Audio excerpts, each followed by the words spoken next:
Passion Pages. Chapter 176. Su Lu knew how to answer. 2 years ago, he was still an apprentice on a remote mining planet, following a strange uncle to repair electrical appliances. Since he was young, he had a strong interest and talent in the field of mechanical repair. He had also set his life goal of entering the top mechanical company in the Federation. However, when he really became a researcher at the Shell Motor Corporation Research Institute, with the military rank of a civilian second lieutenant, and truly entered the core area of the Federation's research field, he still could not fully adapt to this change in role. Just like the Federation's proverb, when dreams become reality, it will still seem like a dream. The Shell Motor Corporation Research Institute, the 3 major military academies, and the Federal Academy of Science were all part of the same system. For Su Lu, this was a foreign world. He was familiar with the metal lines and chip components, but he was not familiar with the operating principles of this world. Hearing Professor Shen's slightly mocking and angry words, he fell silent.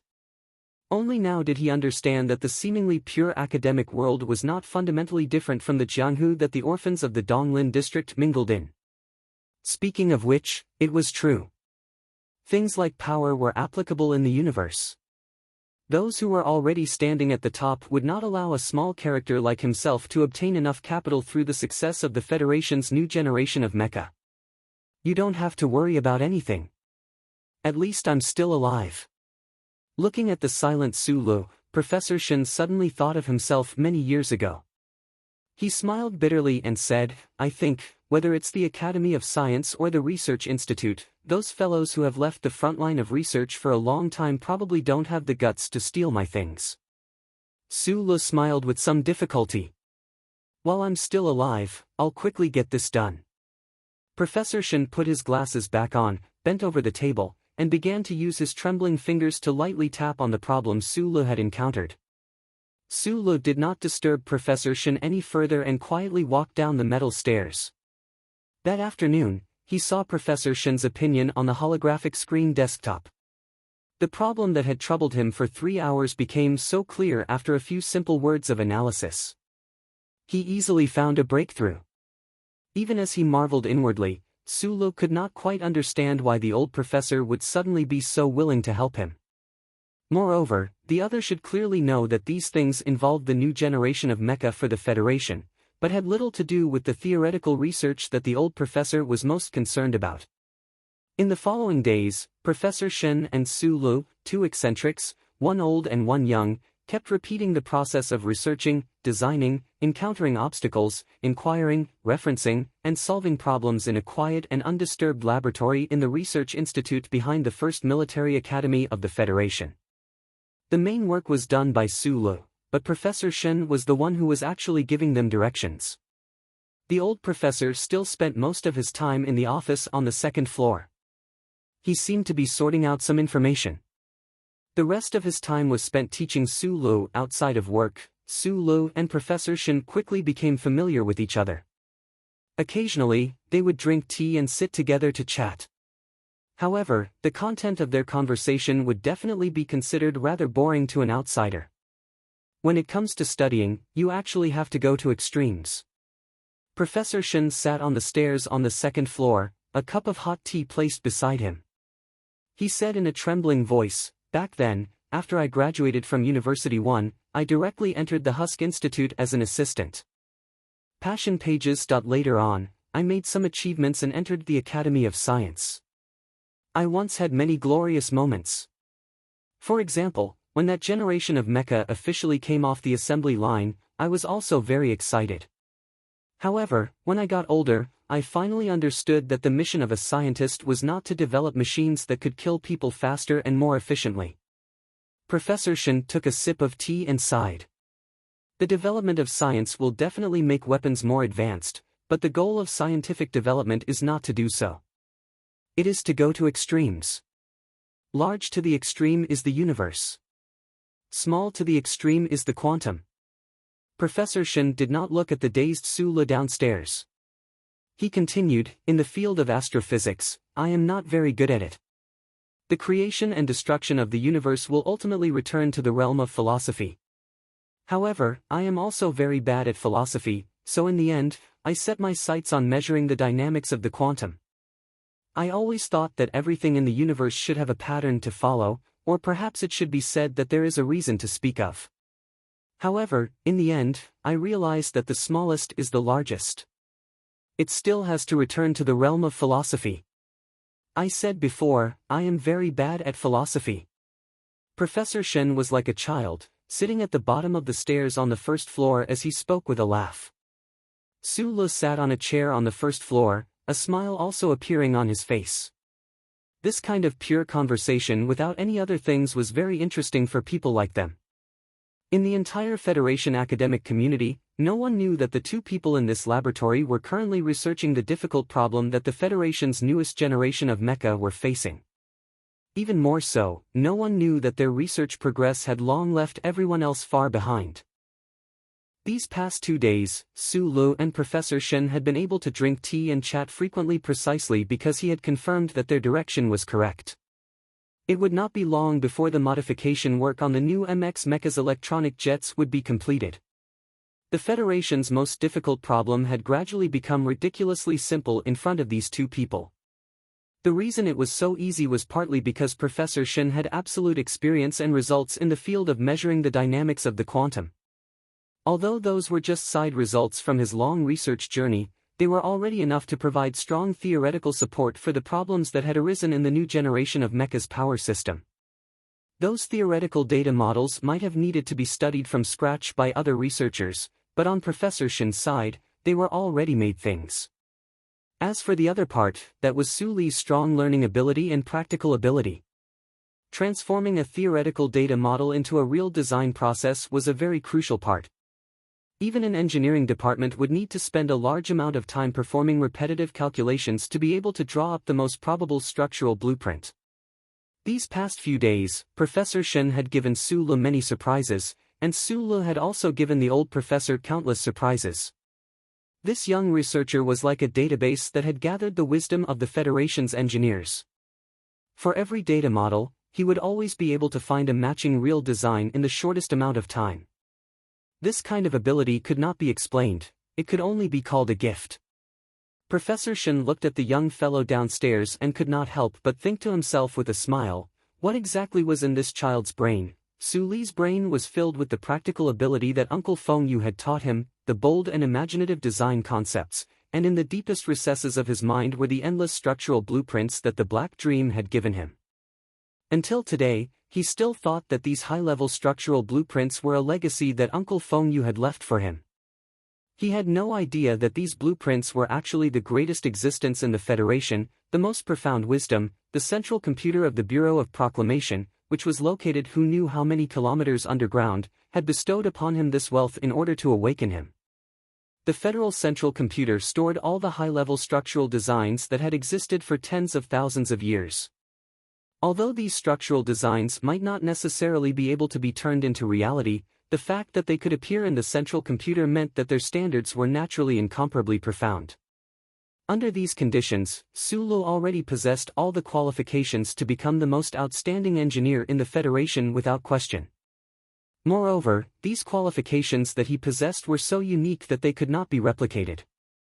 From an apprentice, he was about to become the one who decided the fate of the most advanced mecha in the Federation. Su Li's mood was relaxed and joyful, but he could not help but feel a little perplexed. He reflexively fished out a cigarette from his pocket and lit it, but he immediately remembered that the old professor was looking at him from upstairs. He raised his head awkwardly and saw Professor Shen's eyes light up.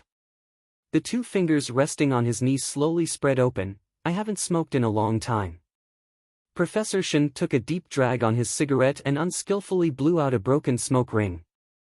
In his early years, when he was addicted to nights in the laboratory, this top scientist of the Federation was also used to never leaving his hand without a cigarette. However, when the war between the Federation and the Empire broke out, Professor Shen resolutely gave up smoking for the sake of the slogan, working healthily for the Federation for 50 years. In the blink of an eye, it had already been several decades. The old man and the young man sat on the metal staircase on the second floor of the laboratory, smoking cigarettes and chatting idly. They were very much like the bored passers-by at the entrance of a supermarket in the capital special district. However, Professor Shen was looking at all the details in the laboratory. Everything here had been pieced together by him, bit by bit. Su Lu was sizing up Professor Shen from the corner of his eyes. The yellowish-brown spots on the old man's face were getting darker and brighter. In the past few days, the professor's spirits had been extremely good, but Su Lu kept feeling that there was a bad omen in his heart. That night, Su Lu returned to his apartment in Wangdu. After washing Zhou Yu's hair, he shut himself in his bedroom and lay on the bed with his eyes open. He stared at the ceiling above his head in a daze. The endless pictures in his mind moved according to his will. It was a map of the Donglin district full of mines and green fields. Naturally, he thought of Uncle Fengyu. In the past few days, he had spent all day and night with Professor Shen and received a lot of sincere praise. Only now did he truly understand how much Uncle Fengyu had taught him during his days at the repair shop in the Donglin district when he taught him how to repair home appliances. Su Lu felt that his luck in life was pretty good. Although his life was a bit messy, starting from the Donglin district, he often met some nobles. The so-called nobles were people who sincerely helped him. Uncle Fengyu was like that, and so was Professor Shen. The next day, he walked into the research institute in silence as usual. However, as he walked in, his mood became strange. This was because the colleagues he met on the way, besides greeting him, all looked at him with a very complicated gaze. In front of the laboratory door, he saw a few officials in military uniforms. They were probably the supervisors of the technical department of the Shell Motor Company. Without the authorization of the chip, these officials could only wait outside the laboratory door. Second Lieutenant Su Lu. Yes. Let me inform you of something. Su Li's hands clenched tightly. He could not believe the news he had just heard. The breakfast in the paper bag in his hand was slightly distorted by his grip. This was a small yellow pancake for Professor Shen. Yesterday, the old professor had said that although his teeth were not in good condition, he really wanted to eat this. Chapter 177. It was only recently that Su Lu and Professor Shen had become familiar with each other. Unfortunately, the time they had spent together was too short. Professor Shen had already left this world. He stood at the entrance of the laboratory in a daze. It took him a while to digest the shocking and sad news. Professor Shen was already very old. His health had always been poor. Last month, he had been hospitalized for a long time. Recently, when Su Lu sat on the metal stairs and chatted with him, he could always smell a hint of inauspiciousness from the old man's seemingly exuberant energy. However, he still did not expect that this respectable old professor would pass away so quickly. Birth, aging, illness, and death came so suddenly and without reason. Su Lu was still immersed in this slightly frustrated and sad mood. His silence made the expressions of the several officials at the entrance of the laboratory a little ugly. One of the officials frowned and said impatiently, "What are you waiting for? Hurry up and open the door of the laboratory." These words pulled Su Lu out of his sad mood. He narrowed his eyes and looked at the several indifferent officials in front of him. Only then did he realize that the situation today was a little strange. Professor Shen's death was indeed a big deal. However, there was no reason why the high-level officials of the research institute, especially the technical director who was directly responsible to the board of directors, would personally come to the laboratory to inform an inconspicuous assistant researcher of the news. Since these people did not specifically come to inform him of Professor Shen's death, and were in such a hurry to enter the laboratory, it was natural that they had other motives. Su Lu narrowed his eyes and looked at the indifferent faces of these officials. It was obvious that they did not feel the slightest bit of sadness because of Professor Shen's death. This kind of behavior made Su Lu feel heavy and slightly angry. "Why do you want to open the door of the laboratory?" After a moment of silence, Su Lu directly answered. This answer was obviously not expected by the several high-level officials. They frowned and looked at Su Lu as if they were looking at garbage. One of them said coldly, "When the higher-ups do things, do they need to explain the details to you?" "No need." Su Lu lowered his head slightly and replied, "But this laboratory belongs to the scope of co-construction. According to the agreement, unless Professor Shen agrees or the board of directors issues a written order, I can't open the laboratory and let you in. Get your facts straight, I'm the director of the 3rd Division of the Research Institute. This person beside me is the technical director of the board of directors. The official was stunned. He didn't expect the assistant researcher in front of him to reject his request so calmly and confidently. He angrily reprimanded, "Open the door for me." Su Le shook his head and stood at the entrance of the laboratory. He didn't take out the electronic key card and scan the chip. After working at the Husk Institute for so many days and chatting with Professor Shen, he already knew how the Husk Institute cooperated with the famous professors. The Husk Institute provided the relevant research conditions to these professors, and the final research results were shared between the two parties according to the agreement. This was a relatively free cooperation model, which was more suitable for professors who liked freedom to use their abilities.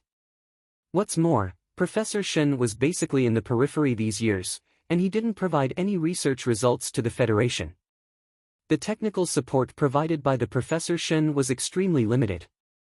Even the tools and materials in the laboratory were privately sponsored by Professor Shen. The officials had lost their patience and directly called for the military police. "There's no need for the military police, I can walk by myself." Su Li's voice became louder, and it echoed in the quiet corridor. Gradually, many researchers wearing white coats walked out of the adjacent laboratory. The crowd looked at the conflict with puzzled eyes. Su Le looked at the arrogant and angry officials in front of him and said loudly, "Professor Shen's body is not cold yet, and you want to force your way into the laboratory? Are you planning to steal something? Unless you show me a written order from the board of directors, don't expect me to open the door for you. Everyone knows that when the person is gone, the coffee will naturally be cold. But Professor Shen has just passed away, and you can't wait to come here. Don't you think you are a bit too shameless?" At this time, Su Li's mood was unusually cold. He still hadn't gotten over the sad news of Professor Shen's death, and now he had to face these hateful officials. However, the anger and shame on his face were fake. Today, he said so many words like a hot-blooded young man. It was because he knew that a mere civilian second lieutenant, an assistant researcher who had just joined the company for a few months, could not stop the company's management from entering the laboratory, so he had to make his voice louder and let more people know about this. Both sides of the long corridor were full of laboratories. The staff of the Research Institute were not people who liked to watch a scene, but they all knew the news of Professor Shen's death last night. At this moment, they found that Professor Shen's assistant was arguing with the company's management, so they all cast worried eyes. They understood what happened and looked at the officials with disdain. Although they didn't know what was in Professor Shen's laboratory, the company wanted to seal the laboratory as soon as the professor passed away. From an emotional point of view, it was really difficult for them to accept. At this time, a team of fully armed military police, after receiving the order from the management, rushed from the end of the corridor to the door of the laboratory. They vigilantly surrounded Su Le, ready to subdue him at any time. At this time, the technical chief of the board of directors of the Nutshell Company, who had been silent, whispered a few words in the ear of the director of the 3 departments. Probably these senior officials were not willing to go too far in the current situation. Su Le narrowed his eyes and did not give these officials a chance to turn around in front of the crowd. He directly said loudly, "If you have the ability, then force the door of the laboratory open today. If you don't follow the rules, then I will appeal according to the rules. I will sue the board of directors.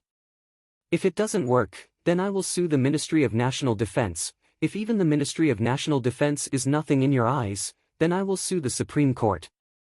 Don't underestimate my determination." After saying this, Su Le did not look at the faces of the senior officials that were getting worse and worse. He directly pulled away the guns in the hands of the military police and walked out of the corridor without looking back. He tightly held the bag of small yellow pancakes in his hand and thought about what Professor Shen said yesterday. Everything in the universe should be reasonable. Walking to the empty and quiet parking lot of the Research Institute, not far from the military police who were monitoring him, Su Le silently dialed a number.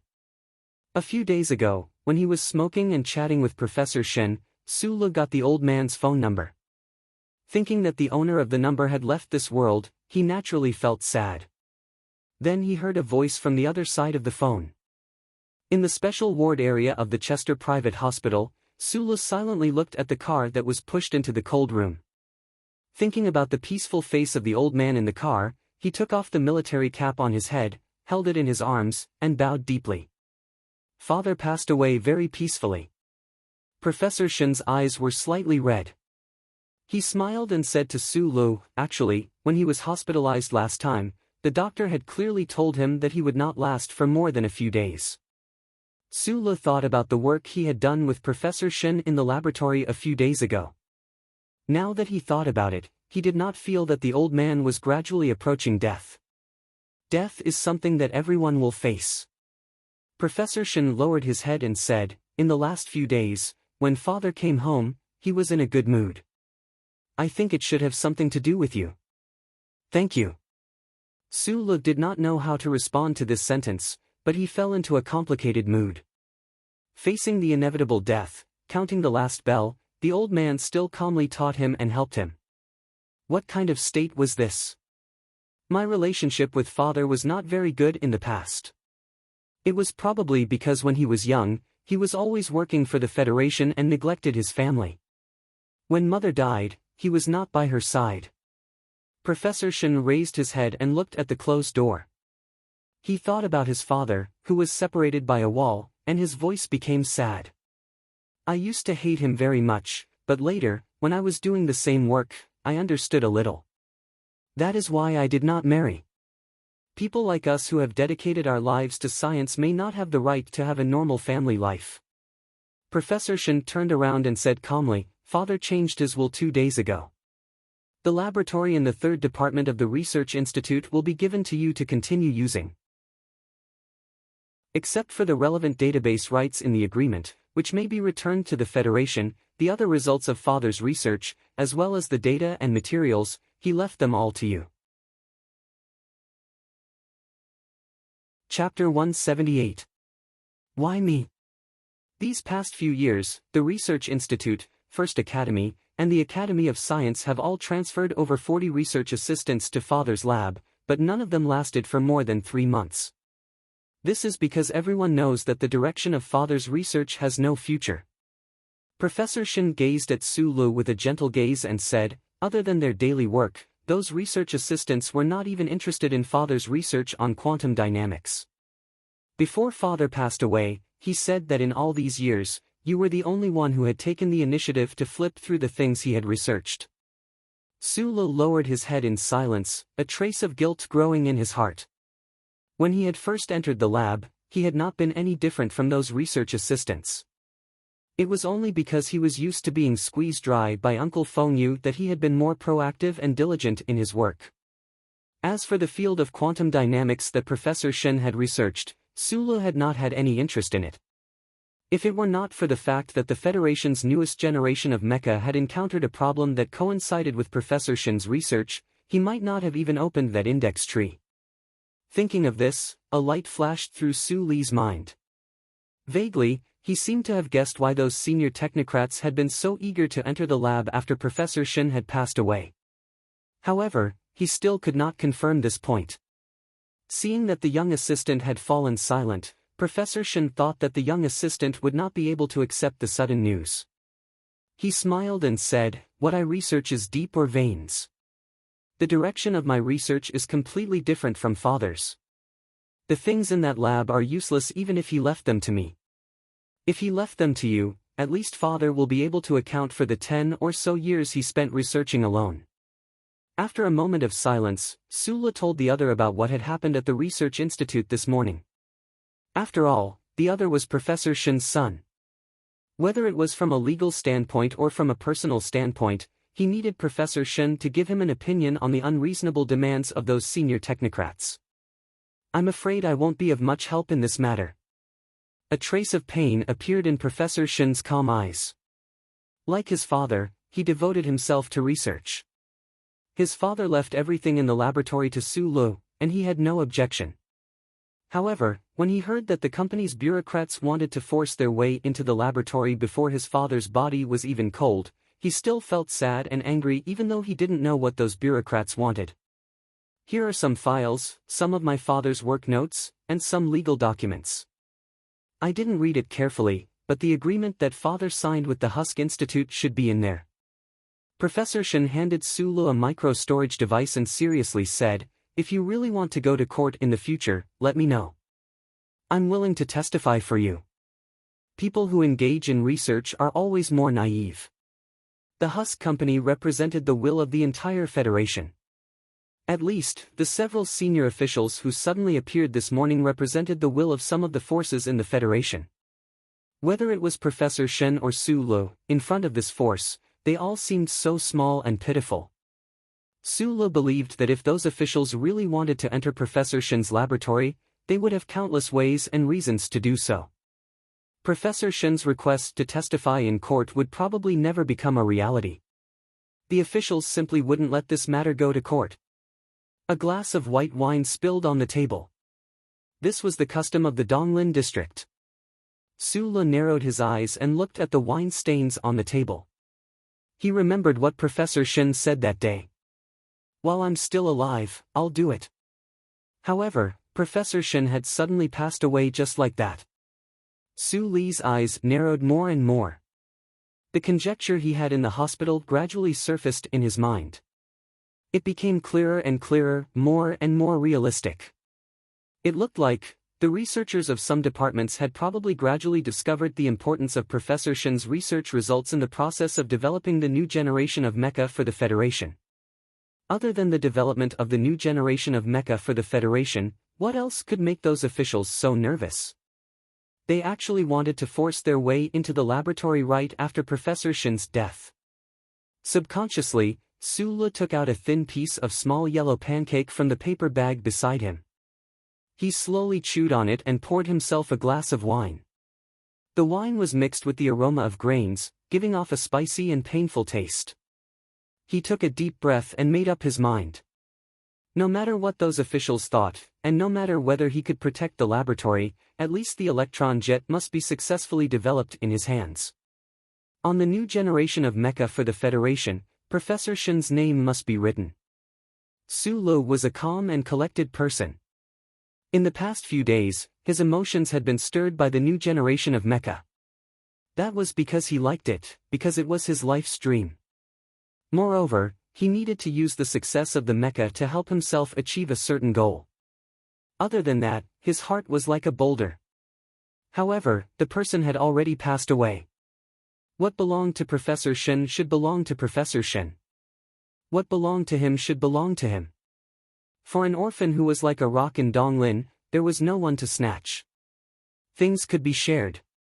If someone snatched it, then he would snatch it as fiercely as a cub. What happened? Zhou Yu frowned and looked at Su Li's solemn expression. She looked at the wine on the table and the others' furrowed brows because of the spiciness. She knew that something must have happened to this ordinary young man today. Professor Shen has passed away due to illness. Even without chatting with Sulu, Zhou Yu knew who Professor Shen was. There were not many Nebula Award winners left in the Federation. She was silent for a moment and then turned on the television. The news was broadcasting the news of Professor Shen's death. This old man who was far away from the Federation's academic center and had gradually been forgotten by the citizens of the Federation had finally shocked the numb world.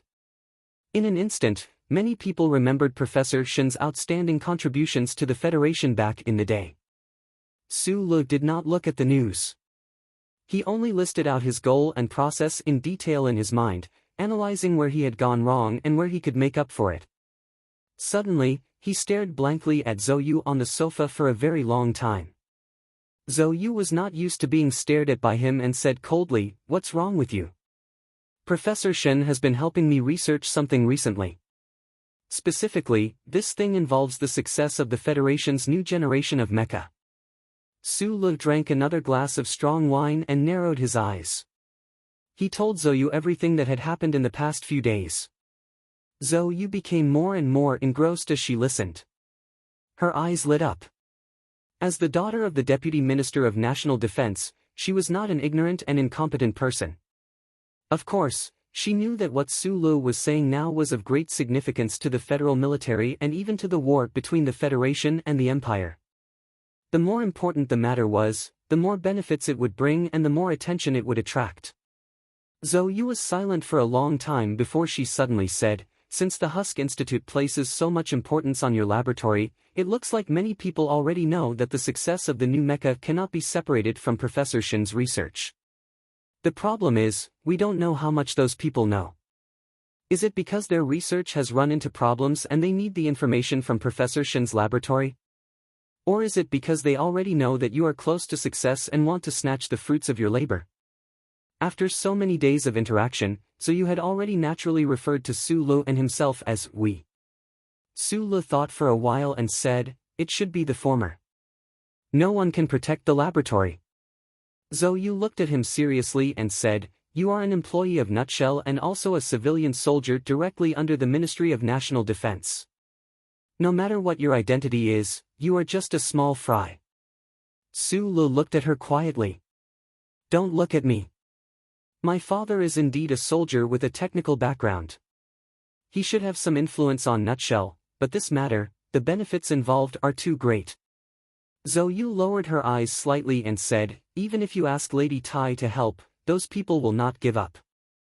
You seem to have guessed which important person wants to snatch Professor Shin's things." Zhou Yu hesitated for a long time before saying softly, "The Federal Academy of Science. Dean Lin." Su Lu frowned. He could not believe his ears. In the hearts of the average citizen of the Federation, the Federal Academy of Science was an incomparably noble and holy place. Dean Lin's prestige was even higher.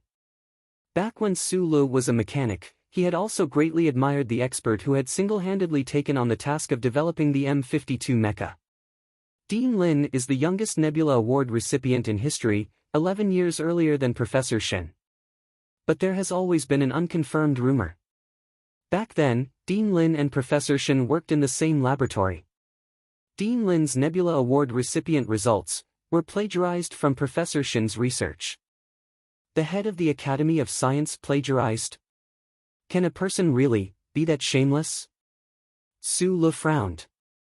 Zhou Yu raised her head and said calmly, "It's just a rumor. No one has proof, and no one dares to bring it up. The position of the head of the Federal Academy of Science is too sensitive, too detached. Neither the politicians nor the military are willing to offend him. To be able to discover the importance of measuring quantum dynamics from the development of a new mecha so quickly, and to be able to link it to the almost forgotten Professor Shin, this person's academic attainment must be extremely high. Moreover, he is very familiar with Professor Shin, and even has been secretly observing him all this time." Su Lu lowered his head, thinking seriously. If Zhou Yu's guess was somewhat correct, then he had to admit that the head of the Federal Academy of Science, such a detached figure who was deeply respected by the Federation and whose students were spread across the various key technical departments of the Federation, if he really wanted to steal the fruits of Professor Shin's research, Su Lu would not be able to do anything about it. "How far are you from success with the new mecha you're researching?" Zhou Yu looked seriously into Su Li's eyes. She had always thought that this ordinary small-eyed boy was destined to become someone great, but she really had not expected that this person would shock the entire Federation so soon after entering the research institute. "Not far. Give up on the lab," Zhou Yu said straightforwardly. With regards to the darkness of the upper echelons of the Federation, she had a more direct understanding than Su Lu, who had come from an ordinary background. "Do your best to create the new mecha. As long as it's done, even if it really is the Federal Academy of Science, you won't have to worry about anything." Su Lu knew that she was talking about a more practical method, but he did not want to give up on the lab, because it was the crystallization of Professor Shin's wisdom in his later years. "Although I'm not far from success, I still need the database in the lab. Without the lab, I can't do anything." "Then you have to think of a way to transfer the database out."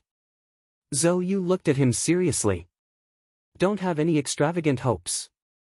I believe that when you return to the Research Institute tomorrow, you will be transferred out, and in this lifetime, you won't be able to take one step closer to the lab. It was an impossible task to move the huge database in the laboratory from the Nutshell Research Institute, which was heavily guarded and had 3 layers of scanning. Although Su Le trusted Zhou Yu's sharp judgment as an unmarried mother, he did not think in this direction. But the next day, when a group of fully armed military police ordered him to report to the Human Resources Department immediately, he understood that he had to do as Zhou Yu said. Su Le looked at the military police in front of him silently. For the first time, he felt that it was difficult to reason with the old system of the Federation. Professor Shen believed that everything in the universe should be reasonable, so he was plagiarized, ostracized, and forgotten in a lonely laboratory. Chapter 179. Since when did the Federation have someone like you who doesn't respect his superiors? The director of the 3rd Department of the Shell Motor Corporation Research Institute held the rank of colonel. He sat on the chair in his office and scolded loudly. He looked at the ordinary-looking assistant researcher in front of him and thought about how he was stopped by this person at the entrance of the laboratory yesterday. His heart was filled with anger because his authority was being challenged. From today onwards, you are transferred to the logistics department. The director looked at Su Le with contempt. The way he used his authority to toy with his subordinates made him feel much better. He threw the documents in his hand at Lu Zhou and scolded, "You'll see how I'm going to play you in the next few years." Su Le picked up the personnel transfer documents from his feet and opened the folder. He found that he had been transferred out of the laboratory area and his next office was not far from the parking lot. From a researcher to a handyman, there was no doubt that this was a humiliation and a heavy blow. However, his expression was very calm. This calmness made the director feel that something was wrong. Last night, Zhou Yu had already helped him analyze the situation. Although he had the agreement between old Professor Shen and the Nutshell Mobility Company in his hands, and could prevent those people from entering old Professor Shen's laboratory, his people were still under the jurisdiction of the Nutshell Research Institute and the Department of National Defense. With just a personnel transfer order, those people could drive him to the edge of the area, deprive him of his authority, and make him unable to approach the laboratory again. If he couldn't get close to the laboratory, then he naturally couldn't stop those people from entering the laboratory. Su Le silently closed the folder. He didn't look at the director. He casually saluted him and walked out of the office. Walking in the quiet corridor, the doors of the laboratories opened one after another. The researchers who usually didn't care about the outside world and only knew how to do research all stood at the door. They looked at Su Le with a complicated expression as they watched him leave. They didn't know the inside story. They only knew that old Professor Shen's last assistant had offended the company's top management and had been sent away at this time. He was also a researcher. A feeling of sympathy for the death of a rabbit pervaded the entire corridor. Su Le did not pay attention to the sympathetic gazes of these people. He lowered his head slightly and walked towards the end of the long corridor. Even when he passed by the door of his laboratory, he did not stop at all. A few fully armed military police had already taken control of the entrance of the laboratory. If he wanted to rush in now, what awaited him would most likely be bullets. The people at the Federal Academy of Science obviously needed Professor Shen's research results. However, if those people didn't want to attract attention, they would definitely wait until a few days after he left the laboratory. After the whole thing had died down, they would find a way to enter the laboratory. In other words, Su Le still had some time, but the time was too short, and he had not thought of how to steal the huge database in the laboratory. The security checks at the research institute were extremely strict. Every researcher who entered and left had to go through 3 scans. The Federation's current high-end storage devices might be able to transfer the data from the research institute's database, but they definitely wouldn't be able to pass the scans. The next day was Professor Shen's funeral. The location of the funeral was chosen at the Milky Way Public Cemetery on the outskirts of the capital. However, the old professor himself probably did not expect that he would die faster than the doctor had expected. He was actually unable to protect Su Le until the successful creation of the new generation of mecha. Su Le retracted his gaze and scanned the people around the grave with a slightly scrutinizing gaze. Some of them were sincere, while others were pretending to be sad. Professor Shen, who was under his umbrella, would not pay attention to this, but he had to. The three major military academies had all sent representatives, especially the dean of the first military academy. However, the board of directors of the Shell Motor Company had only sent an honorary director. What made Su Lo feel even colder was that for Professor Shen's funeral, the Federal Academy of Science had actually only sent an office director as a representative. That bald fatty was obviously just a small figure and did not show any respect at all. It seemed that the rumors that Zhou Yu had said were true. Professor Shen had left the Federal Academy of Science in anger a few decades ago, and the relationship between the two had always been extremely cold. All of this might be related to the unwarranted plagiarism incident. The director who had assigned Su Lu to the logistics department was exceptionally active today. There were many important people from the three major military academies. He acted as if he had done countless things for Professor Shen in these past few years. There was still no dirt. The director glanced at the foot of the mountain from time to time, as if he was waiting for someone to arrive. Su Li's eyes narrowed. He saw 3 black cars earlier than the rest of the people in the cemetery. They were driving along the mountain road towards the cemetery. He did not know who was sitting in the cars. The black cars stopped at the entrance of the cemetery. As if to show respect, they did not drive directly towards the cemetery. A few people who looked like government officials surrounded 2 middle-aged men in the middle. They walked towards the cemetery. The crowd around the cemetery was slightly disturbed, and then moved aside to make a path for them. The identities of these 2 middle-aged men were worth the weight of everyone present. After the president's scientific advisor shook hands with Professor Shen, he stood beside the cemetery and read the president's handwritten letter to everyone with a heavy and nostalgic expression. He praised Professor Shen highly for his important role in the development of mecha for the Federation many years ago. Su Lu narrowed his eyes and looked at everyone's expressions in the drizzle. He knew that the so-called funeral was just another form of communication, but when he thought of the old professor's body in the cemetery, he always hoped that this kind of communication would end quickly. The president's scientific advisor was naturally the most respected person present, but Su Lu did not pay attention to him. He only used the corner of his eyes to size up the high-ranking officer beside the scientific advisor. The high-ranking officer who was not wearing his military uniform today. That person was about 50 years old. His hair was white, his face was heavy and determined, and his eyes were calm and powerful. Although he was wearing civilian clothes, he still gave off the unique aura of a soldier. Deputy Minister of National Defense Zhou Yingxing. He was born a technocrat and had been promoted since the General Equipment Base. He had been promoted 2 ranks consecutively from the Deputy Director of the Logistics Department to the Deputy Minister of National Defense. According to internal news in the capital, if Senator Pabre successfully became the president, this person would undoubtedly be the only candidate for the position of Minister of National Defense.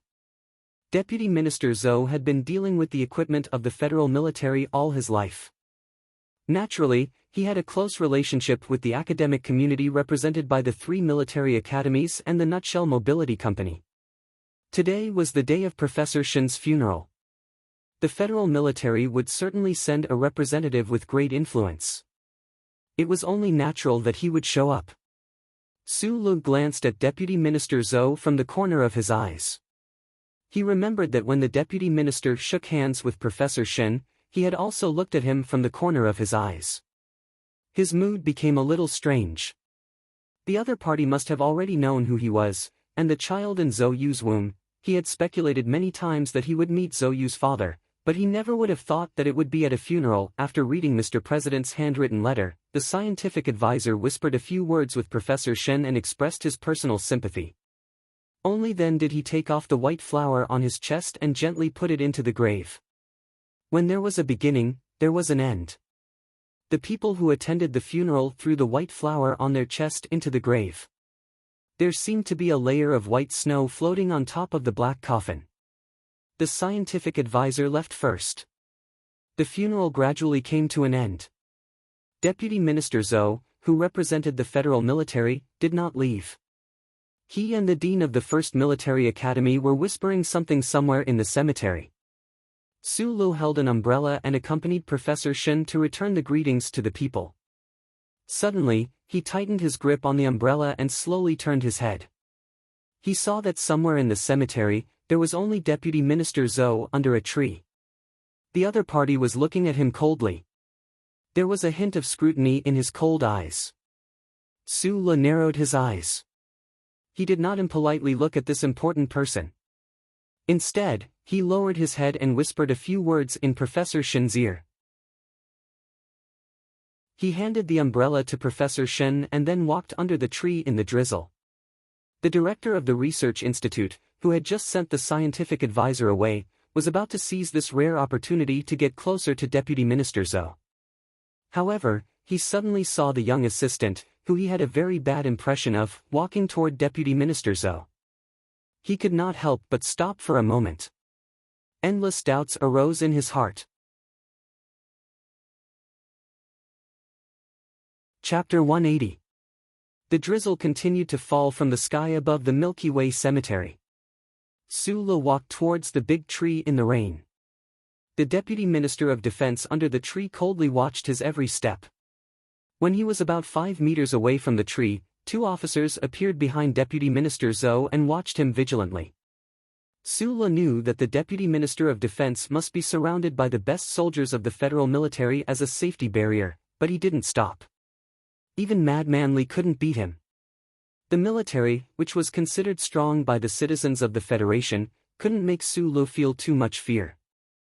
Su Lu didn't stop at all. Deputy Minister Zhou's cold eyes showed a hint of complexity. He casually waved his hands behind his back. Although the movement was small, the 2 Federation soldiers immediately retreated to a place far away in silence. Su Lu stood in front of the military boss. After a moment of silence, he said, "Hello, I'm Su Lu." Deputy Minister Zhou looked at him calmly for a long time before he said softly, "I'm Zhou Yingxing." There were many factions in the federal military. This was naturally formed through a long history and war. But no matter how you looked at it, Zhou Yingxing, who had absolute influence in military logistics and was moving from the position of Deputy Minister of Defense to the position of Minister, was undoubtedly one of the most powerful figures in the federal military in recent years. Although he only introduced himself softly, his voice was very clear in the rain. It fully revealed the majesty of this military boss. Su Lu lowered his head slightly. From the corner of his eyes, he noticed the hateful director not far away. It seemed that he didn't mean to, but in fact, he was carefully watching them. He couldn't help but have a thought. Zhou Yu is doing very well now. She doesn't smoke or drink. Her child is also quite good. Su Lu went straight to the point. Of course, it was impossible for such a big shot to stay in the cemetery temporarily to look at the mountain scenery in the rain with Su Lu. Deputy Minister Zhou did not expect the young man to be so direct. He frowned and said after a moment of silence, "Yuzi was hospitalized a few days ago. It was a sign of a threatened abortion, but it's fine now." In an instant, Su Lu felt a strong pressure. The other party might have really thought of him as a hairy son-in-law. If Zhou Yu was not feeling well, then it was naturally his problem. Too much pressure, too nervous. Su Lu said immediately. There was no need to say it out loud. What he meant was that the Zhou family was giving her too much pressure. Since she used her own life to bet that child's life, she should know that this pressure was not given to her by her family, but by herself. Deputy Minister Zhou's cold face did not soften at all. He looked at Su Li's ordinary face and frowned slightly. The drizzle continued to fall. Although it was not heavy, it was enough to wet the clothes of everyone in the cemetery. Some people had already noticed that Deputy Minister Zhou was talking to a young man under the tree. However, they did not know the specific content of the conversation, so they all got into their cars and left. Professor Shen still had to deal with some other affairs. In the empty and quiet cemetery, there were only a few soldiers scattered around, as well as Deputy Minister Zhou and Su Lu under the tree. Of course, there was also the director of the Husk Institute, who pretended to be hiding from the rain, but could not find a suitable place to hide. The rain fell on the brim of Su Li's military cap, making a slight sound. The rainwater flowed down the brim of his cap and onto his face. He could not help but squint his eyes. Deputy Minister Zhou, who was standing in front of him, still had his hands behind his back. He did not care about the rain falling from the sky at all. Today, Su Lu was wearing a military uniform, while Deputy Minister Zhou was wearing civilian clothes. However, in this strange silence, the two of them gave off the opposite feeling. Deputy Minister Zhou was still the real soldier. After a long silence, Deputy Minister Zhou suddenly said coldly, "You knocked up my daughter, and you still dare to stand in front of me without the slightest trace of shame on your face. There are only three possibilities. First, you are an extremely stupid guy who does not know how to spell the word death. Second, you are very confident in yourself and shamelessly trying to use this to gain some benefits. However, this is even more stupid." Su Lu stood upright in the rain and calmly looked at the cold face of Zhou Yu's father. However, he gradually began to feel nervous. The person chosen by Tai Ziyuan should not be this stupid. Deputy Minister Zhou looked at him coldly and said, "You dare to stand in front of me like this, so it can only be the third possibility." Su Lu didn't know how to respond. He could only stand silently in the rain, under the tree, and honestly stand in front of this big boss of the military. Deputy Minister Zhou suddenly sighed. He narrowed his eyes in the rain and half-turned his body to look at the misty fog at the foot of the mountain. He slowly said, "After all, you did not discipline your own daughter well.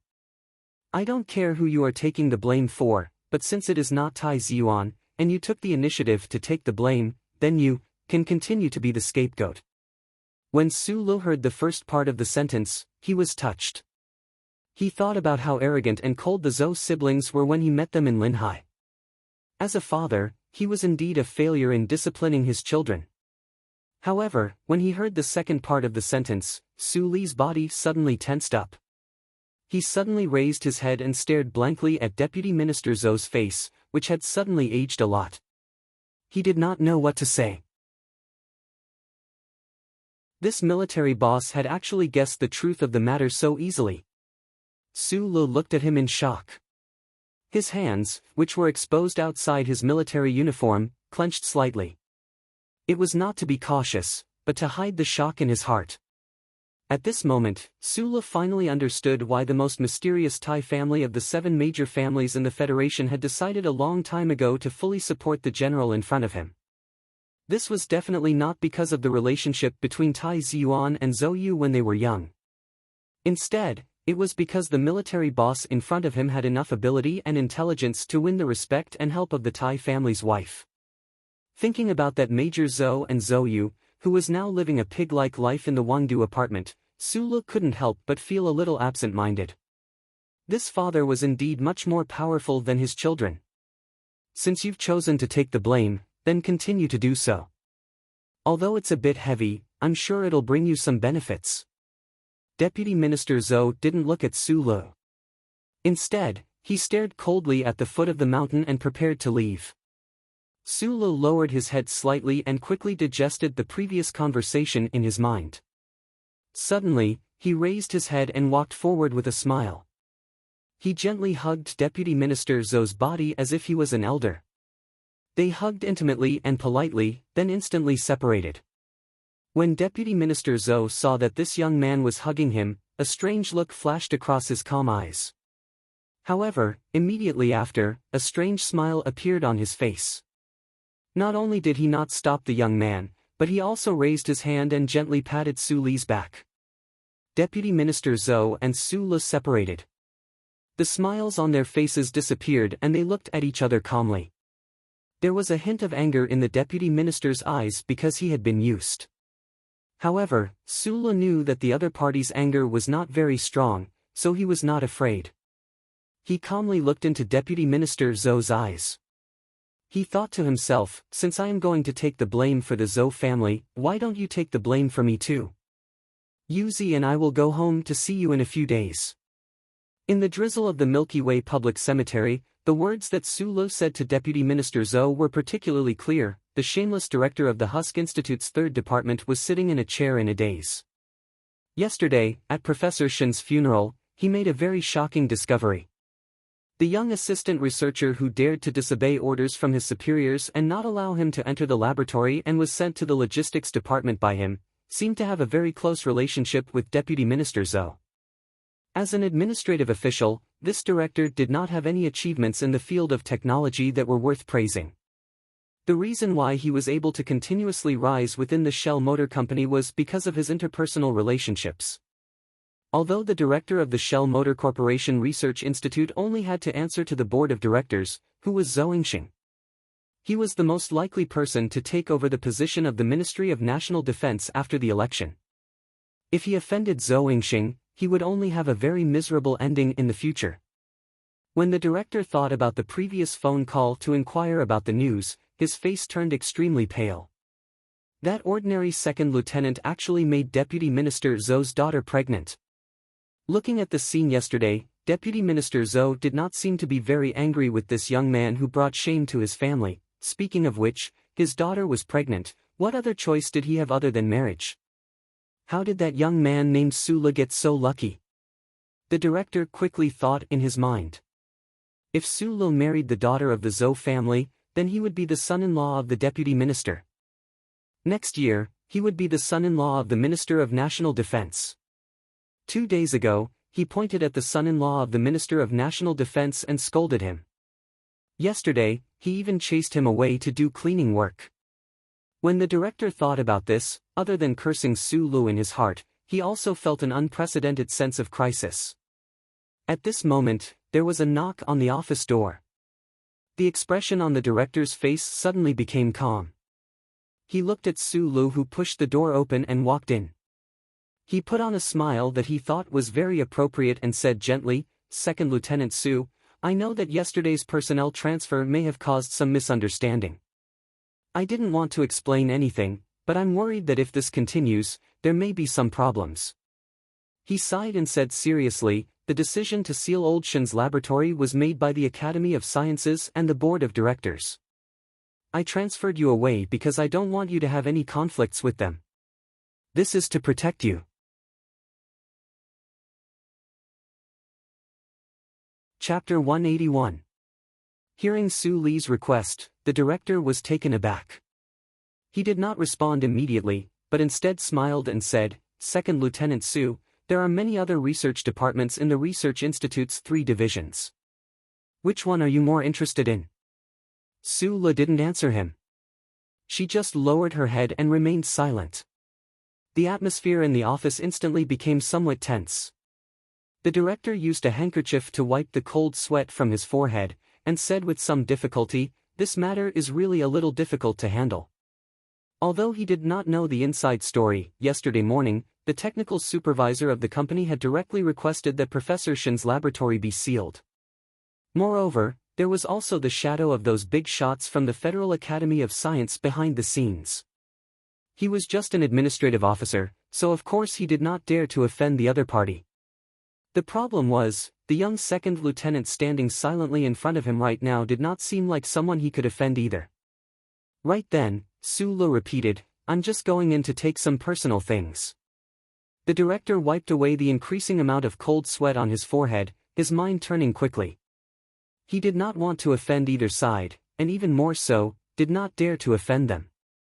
If this son-in-law of the Deputy Minister of Defense only wanted to enter the laboratory to finish up some loose ends, the other side would not be too displeased. The Husk Institute's data security measures were excellent. If this person was allowed to enter the laboratory, he would not be able to cause damage to the database and everything in the laboratory without alerting the security department. Thinking of this, the director made up his mind. He raised his head and said seriously, "The board of directors is currently processing the written order. Tomorrow morning.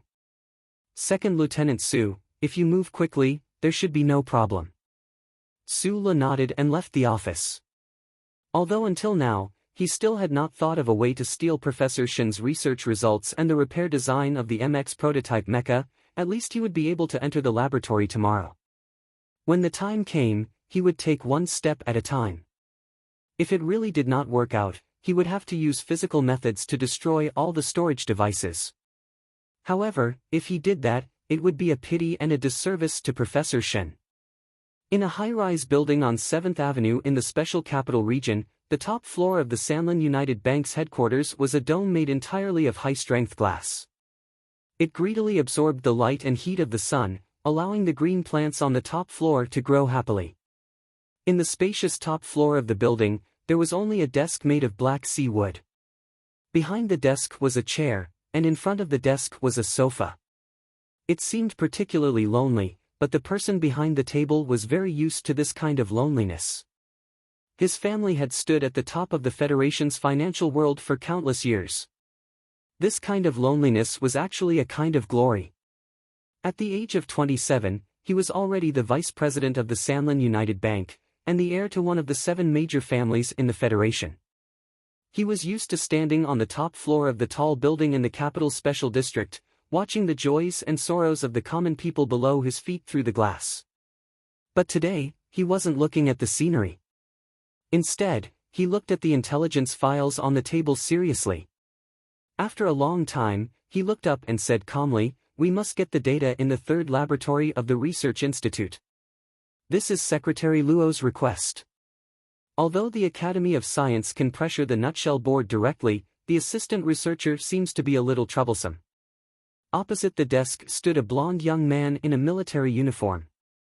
He was Park Ji-ho, an intern at the Shell Motor Corporation Engineering Department. This proud and outstanding young man slightly lowered his head, carefully listening to the instructions of the person behind the table. He didn't dare to look up at the other party. He could get along with the 7th young master of the Li family, Li Xiaotong, like friends, but the real heir of the Li family behind the table was as dazzling as the sun. Park Ji-ho even suspected that if he dared to look at the other party, his eyes would be blinded. How could there be such a beautiful man in the Federation? How could he be so dazzling? Li Xiaozhu was the most beautiful man in the Federation. His eyebrows were as clear and bright as bamboo leaves in a painting. The windshield outside the Sanlin United Bank building was blocked by a glass wall, but that pair of bamboo-like eyebrows seemed to be gently swaying in the wind. He smiled and looked at the cautious Park Ji-ho in front of him, and said, "If you handle this matter well, I will recommend you directly to the Federal Academy of Science. Maybe you can become Dean Lin's student." The expression on Park Ji-ho's face finally changed. He gently clenched his fists that were hanging by his side. When he entered the Nutshell Mobility Company from the military academy, he had always thought that he was outstanding. However, he did not expect that he would always be suppressed by Zhou Yu from the first academy. Then, during the spring recruitment exam, there was the poacher named Su Lu, directly enter the Federal Academy of Science and become the dean's student? This was as wonderful as a dream. The laboratory has been sealed. The written order from the board of directors will be sent the day after tomorrow. I don't understand why you still want to deal with the second lieutenant at this time. Park Ji-ho didn't lose all rational judgment because of this wonderful dream. Li Xiaozhu raised his head, looked at him with a trace of appreciation, and said, "You don't need to understand how I do things. You just need to do it." He didn't explain, but it seemed that the young master of the Li family wasn't unhappy. Park Ji-ho secretly sighed in relief. At this time, Li Xiaozhu lowered his head again and seriously looked at the documents on the desk. He suddenly said, "Since he is the future son-in-law of Minister Zhou, be careful. Don't kill anyone. After the Linhai Stadium incident, the Tai family is going crazy. I don't want that old lady to go crazy." Park Ji-ho was silent for a moment, then suddenly said, "In the Linyuan restaurant, that person didn't lose to Madman Li." The meaning of the sentence was very clear. If he didn't use firepower, Park Ji-ho had no confidence that he could take care of that young second lieutenant. Li Xiaozhu didn't explain his thoughts. He just waved his hand. The sunlight seeped in through the glass walls in all directions. The multi-layer glass structure could adjust the angle of the light that entered the building space. The light that entered the building space was not dazzling, nor was it burning. It was just warm and clear. In the empty office, Li Xiaozhu was silent for a long time. Then, he walked to the side of the glass wall and looked at the buildings of different heights in the capital special district. He was silent for a long time. Ever since the young master of the Tai family left Linhai, There was no trace of him. It seemed that after the assassination, the Tai family had become more vigilant and careful. Li Xiuzhu didn't really care about the young master who wasn't even 20 years old. Although the elders of the family had always maintained vigilance and even respect for the Tai family, he always felt that this kind of family that valued tradition too much was slowly losing its vitality. The Tai family had only one son for 7 generations. This was an advantage, but also a fatal weakness. Li Xiuzhu squinted his eyes and looked at the shadow under his feet on the streets of the capital special district. He couldn't help but feel a little envious. At least that brat Tai Ziyuan didn't have to worry about the distribution of power in the family. However, if this brat died, the Tai family would be finished. Among the 7 families in the Federation, other than the Tai family and the Zhong family, the other 5 families had always faced the problem of the distribution of power. Although these families had a mature inheritance system in the past tens of thousands of years, the conflicts between brothers and sisters wouldn't disappear just because of the existence of the system. Li Xiuzhu chose Park Ji-ho to do this. On one hand, he wanted to remove himself from this situation. On the other hand, he wanted to consider what kind of reaction the 7th son, Li Hyotong, would have when he found out that he used his own people. Everyone has their own fatal weakness. Li Xiuzhu looked at the scenery outside the window. He looked at the reflection of his beautiful face on the window and frowned.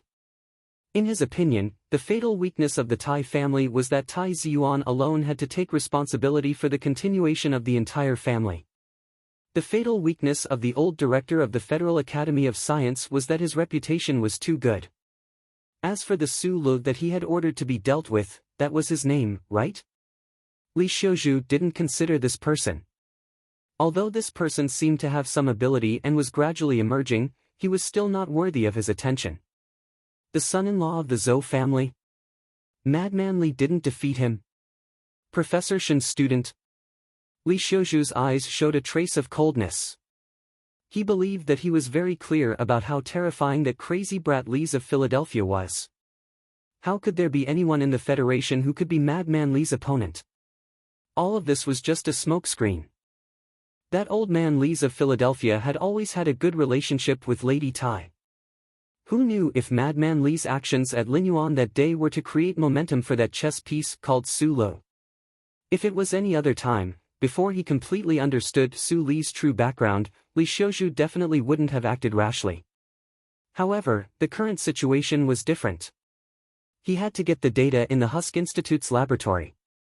Especially after he found out that Su Lu and Minister Zhou had a conversation at the Milky Way Public Cemetery yesterday, his actions had to be faster. He even didn't mind using more violent methods.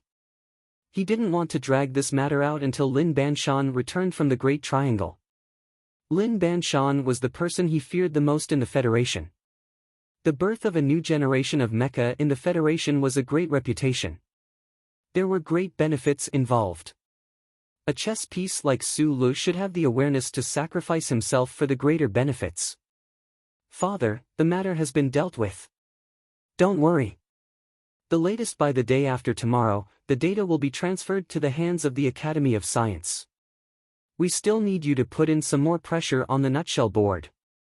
After putting down the phone, Li Xiuzhu informed the secretary downstairs. After a moment of silence, he said, "Don't prepare flowers today. Prepare some delicious and normal food boxes. I'm going to Department 23 to pick someone up."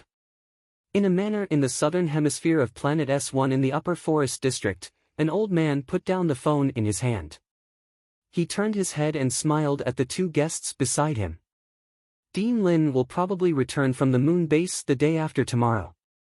The governor of Jingzhou, Ross, smiled and said, "We will remember Mr. Li's support for us." "You're too kind." The current head of the Li family raised the wine glass in his hand and turned to the other guest. He said softly, "Mr. Medellin, I admire your genius thinking. You're probably the only one who can capture Dean Lin's heart." Senator Medellin remained silent. The head of the Li family held his wine glass and narrowed his eyes slightly. He was extremely impressed by the political wisdom of this old fox. If at this critical moment in the presidential election, the Federal Academy of Science, which had always been apolitical but held an extremely high position in the hearts of the Federation voters, suddenly expressed opinions that leaned towards their side under the leadership of Dean Lin and even directly joined their electoral camp, what kind of heavy and powerful blow would that be?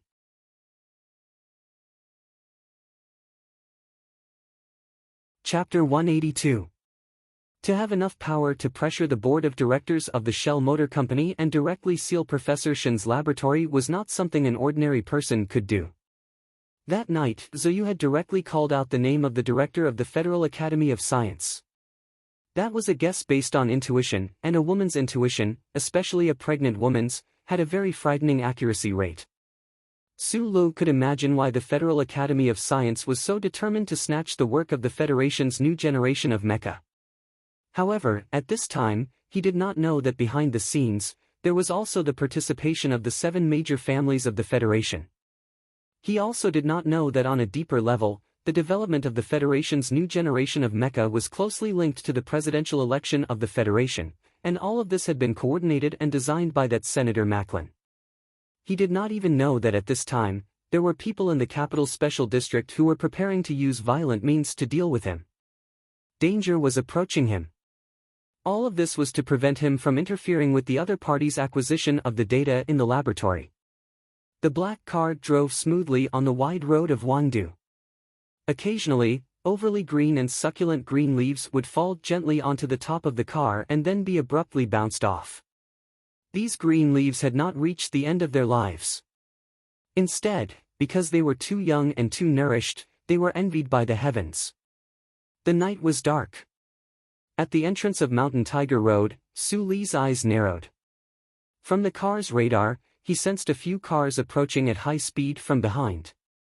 "Fasten your seatbelt." He spoke softly to Zhou beside him. Today was the day of the routine pregnancy checkup, and they had just left Wangdu Hospital. The rapidly approaching cars behind them might be passing racers or trouble, but Su Li's first concern was Zhou's health. On top of the Mountain Tiger Road, an inconspicuous off-road vehicle was quietly parked at the edge of the cliff. The window was rolled down, and the blonde Park Ji-ho coldly looked at the black car on the road below the mountain, as well as the vehicles behind it that were quickly approaching with dazzling headlights. He had used his own channels to investigate Su Lu. He knew that this person was indeed a guy with no background and only had some luck. Therefore, he increasingly felt that this world was very unfair. In the past few years, he had always been vaguely suppressed by Zhou. He could accept this because Zhou was an ace student of the First Military Academy. However, this person called Su Lu, what was he? Why was he able to enter the research institute? Why was he able to impregnate the daughter of the Deputy Minister of National Defense? Why was he so lucky to be able to get acquainted with the young master of the Tai family? Park Ji-ho was a friend of the Li family's 7th young master, Li Xiaotong. Tonight, he was working for the Li family's eldest young master, Li Shouju. He was a smart person. He knew why the Li family's eldest young master, who was as beautiful as a monster, chose him. Therefore, he was very careful in his work. Tonight, they didn't want Su Lu to die. They just wanted him to lie in bed for half a year so that he wouldn't disturb the plans of those big shots. This mission wasn't difficult to complete. The difficult part was that Park Ji-ho didn't want to expose himself to those people. Although he didn't know how powerful Su Li's background was, he still didn't want to face the anger of those people who had nothing to do with him. In fact, this matter didn't require him to do anything. He only found out about Su Li's schedule tonight. Then, through some channels, he told those arrogant and vengeful rich second generations in the capital. Park Ji-ho still remembered how Su Lu humiliated those rich second generations at the entrance of Green Mountain Park that night. With this kind of opportunity, those rich second generations would definitely not let it go. He only needed to calmly watch this scene unfold on the cliff and make sure that Su Lu wouldn't die. He would only be disabled. If anything unexpected happened, he could immediately remedy it. Sensing that there was danger approaching from behind, Su Li's expression didn't change at all. After Zhou fastened her seat belt, she frowned slightly and looked at him. She didn't understand why he was so calm. The black car didn't speed up. Instead, it slowly slowed down and finally stopped at the entrance of Hushan Road. Sulu carefully looked at the display of the light dots on the car control computer screen. He looked up, as if he wanted to see something on the mountain through the roof of the car. Accompanied by the ear-piercing sound of the brakes and a slightly burnt smell, 5 or 6 high-class sports cars suddenly stopped and surrounded the black car. The people in the car obviously didn't expect that Sulu didn't step on the accelerator and leave. Instead, he stopped, as if he was waiting for them. Sulu opened the door, walked out, and locked all the doors of the black car. Zhou Yu looked at those young people coming out of the expensive sports cars. She couldn't help but feel a chill in her heart. She knew very well that those people were here for revenge. Not only could she tell from their expressions, but also because they all brought their own bodyguards today. In the world of the Federation, money meant everything. No matter what the background of these rich second generations was, their bodyguards were all very powerful people. Looks like I'm lucky today to actually catch you. A young man with a gloomy face and an iron golf club in his hand walked towards Sulu. He stopped about 5 or 6 meters away and said in a cold tone as if he was looking at a dead person, "Don't worry, we know what we're doing. At most, we'll break one of your legs." More than a dozen people surrounded Sulu. Obviously, the valiant men walking at the front were all bodyguards. Sulu narrowed his eyes and looked at the crowd around him. He could feel the abilities of those bodyguards. At the same time, a trace of doubt appeared in his heart. These people obviously didn't bump into him. They came prepared. The problem was that he didn't have any deep hatred with them. Who would deliberately target him? Su Li's silence seemed a little strange in the eyes of these people. The young leader said with a sullen face, "Don't talk nonsense. Cut his 2 hamstrings.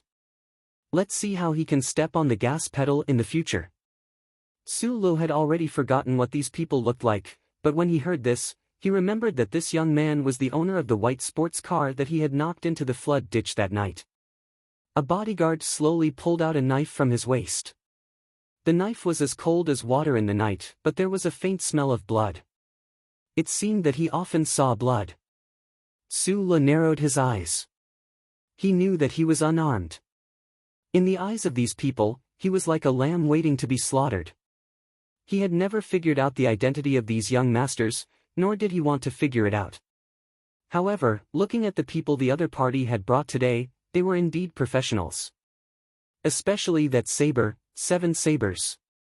The cold gleam on them did not flash at all, but it made his heart somewhat cold. The Federation strictly controlled firearms. Except for people with deep military backgrounds like the Zhou family siblings, no one dared to casually take out a submachine gun to shoot. Even the Zhou family siblings had to be more careful in a place like the Capital Special District. Whether it was in the underworld or in the court, there was always a need for a good weapon to kill people.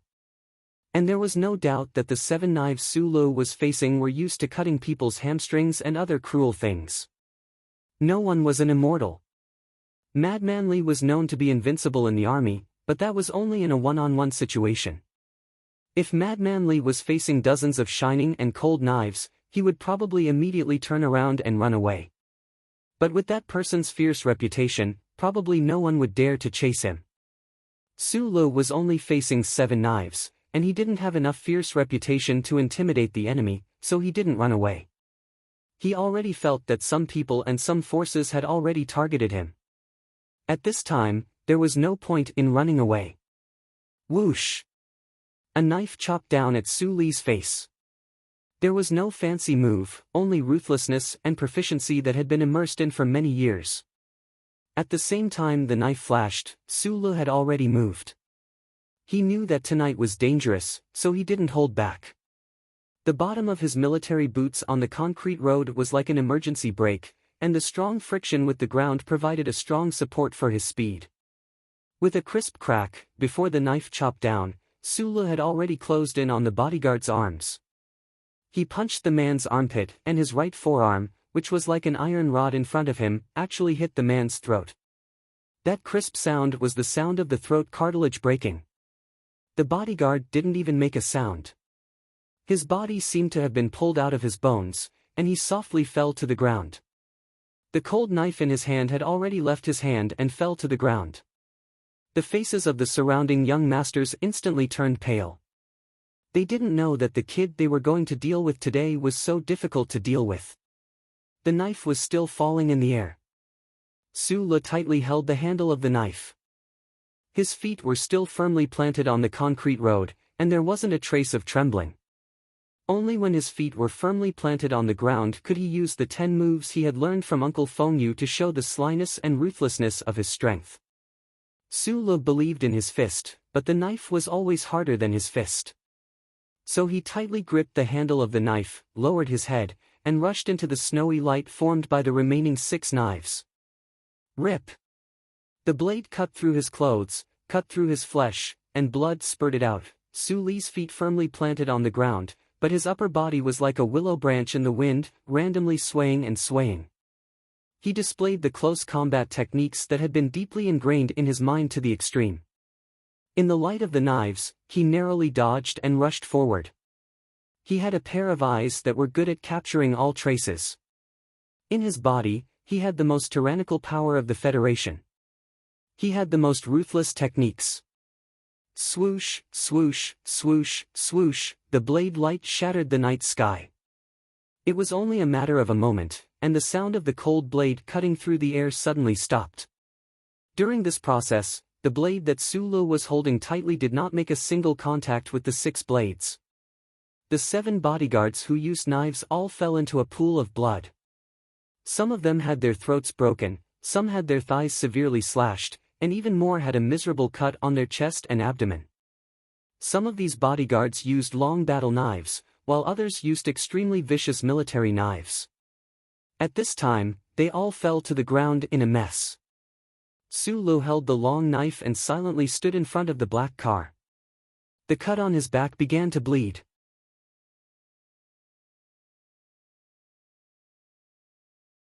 Chapter 183. There was a mountain on the outskirts of Wangdu, Tiger Mountain. Tiger Mountain Road led up Tiger Mountain. The mountain road was flat but not straight, steep but not dangerous. Because of this mountain, it was often a nighttime entertainment ground for a group of racers. The roar of motors was common, and danger was everywhere. Therefore, the citizens of Wangdu usually hid here. Probably only foreigners like Su-la, who had just settled down not long ago, would choose to pass through this road. The mountain road extended upward from the entrance, like the chocolate lace on the edge of a cake, circling around. From the very beginning, Park Ji-ho had been standing at the edge of the mountain road on the 2nd level. His gaze passed through the trees on the cliff below and watched the conflict at the entrance. The power behind him had many ways to deal with Su-la, but the methods on the surface were too slow. They couldn't wait any longer, so they chose the most direct method. But he didn't want Su-la to die. On the one hand, it was for his own benefit. He could forcefully suppress his jealousy. On the other hand, it was because of the orders of the young master from the Li family.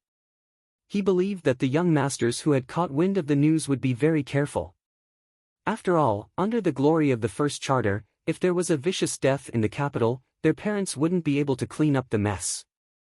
It would probably be a broken leg and lying in the hospital for a few months. Park Ji-ho rubbed his slightly messy blonde hair and thought about this in the night wind. There wasn't a trace of sympathy on his face, only indifference. That guy called Su-la lying in the hospital for a few months couldn't affect the plan that he didn't really understand. That slightly messy blonde hair, in the night wind, looked like flowers that bloomed randomly in the mountains in late spring. The car had already turned off, so he believed that the people below wouldn't notice him. In the gentle late spring night wind, Park Ji-ho calmly watched the goods show at the bottom of the cliff. He was very gratified by the preparation of those young masters. At this time, he believed in young Master Li's judgment. How could there be a young man in the Federation who was on the same level as Madman Li? However, the moment the blade flashed, the expression on his face suddenly changed. He watched in shock as Su-la knocked down a bodyguard like a thunderbolt.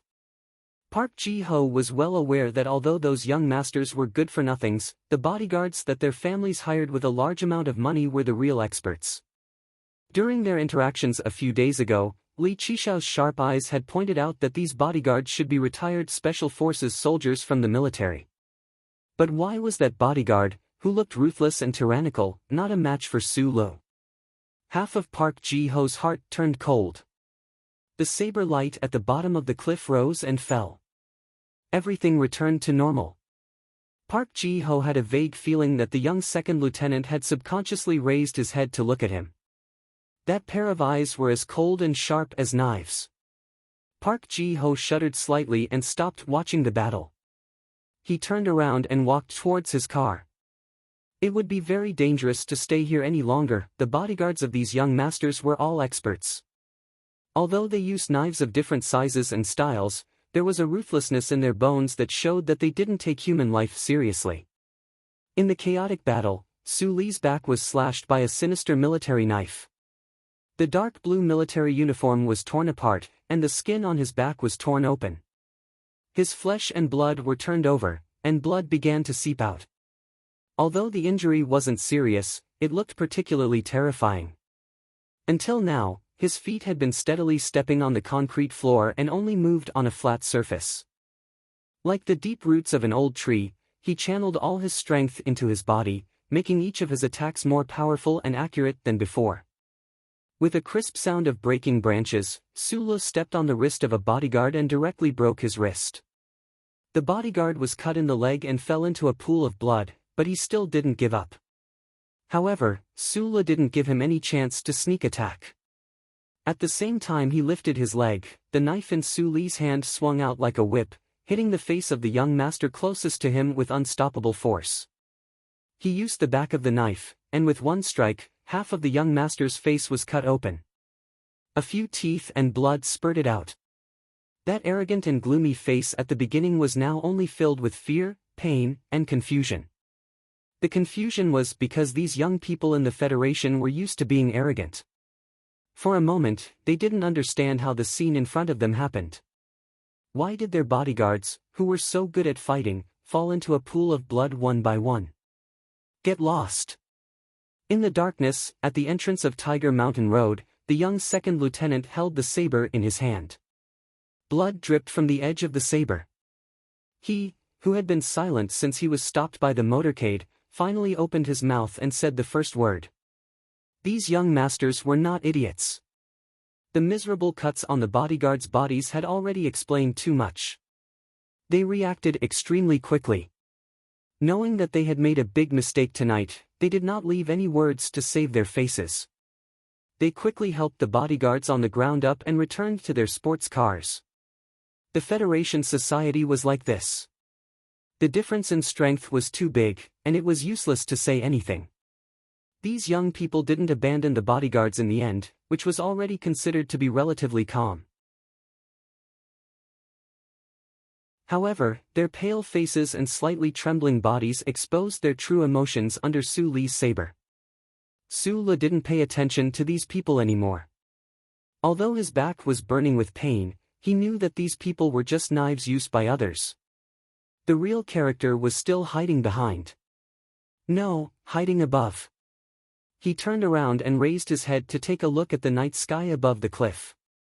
When they stopped earlier, the radar and computer analysis in the black car had already shown on the holographic screen that there was a car above the mountain road. Until now, the car hadn't left.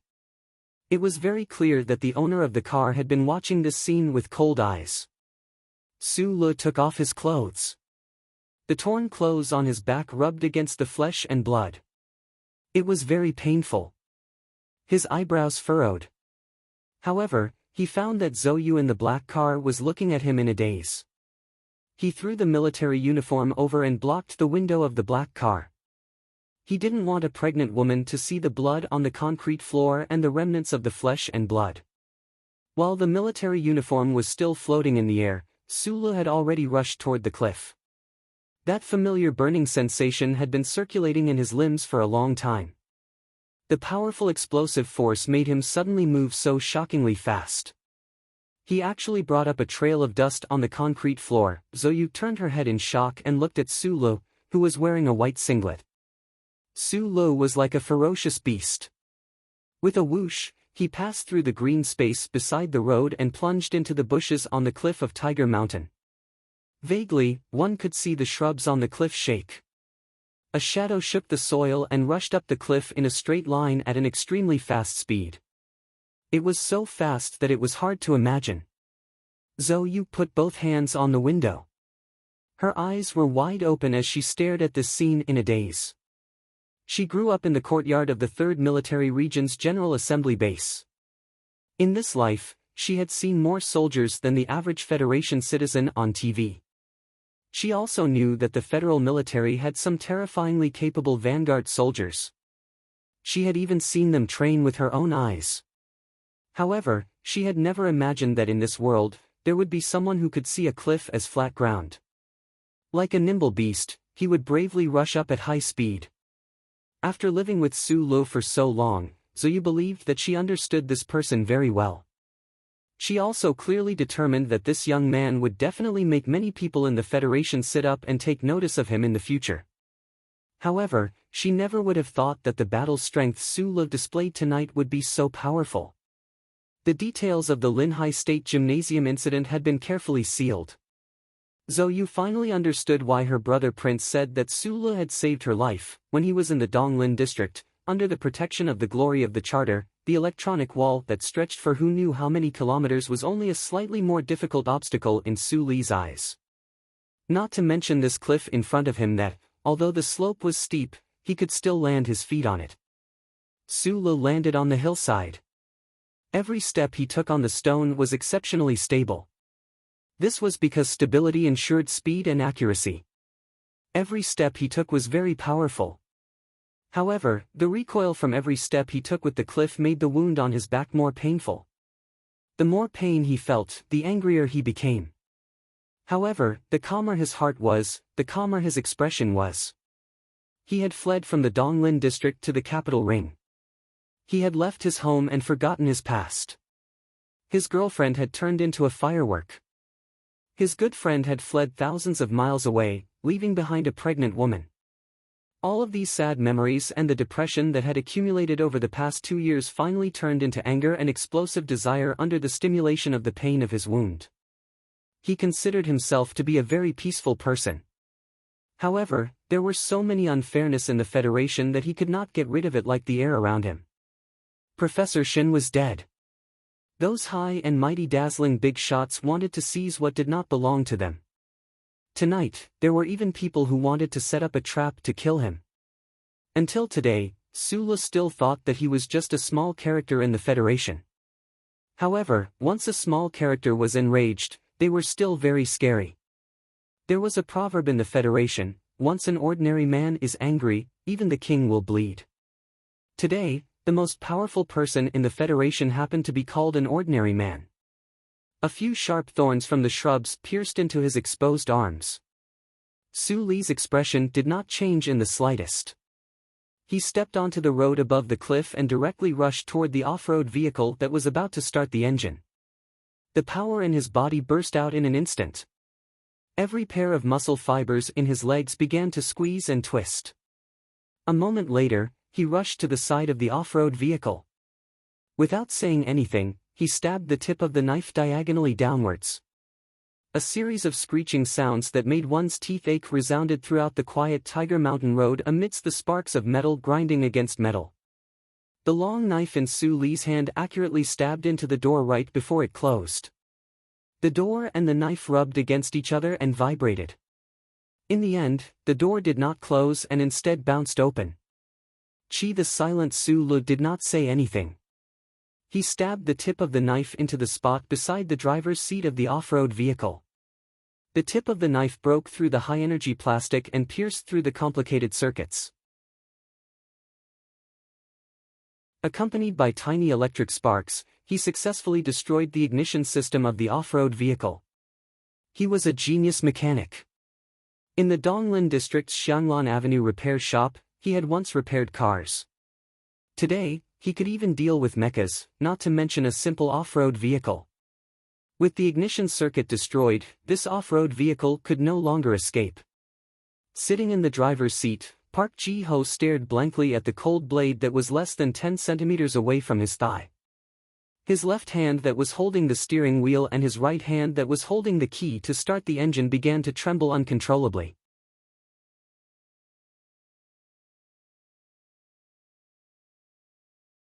Chapter 184. Park Ji-ho didn't want to admit that he was in fear. He had always thought of himself as the best of the younger generation in the Federation. He was an outstanding student from the 3 major military academies. He entered the Shell Motor Corporation Engineering Department and was about to enter the Federal Academy of Science. He might even become Dean Lin's student.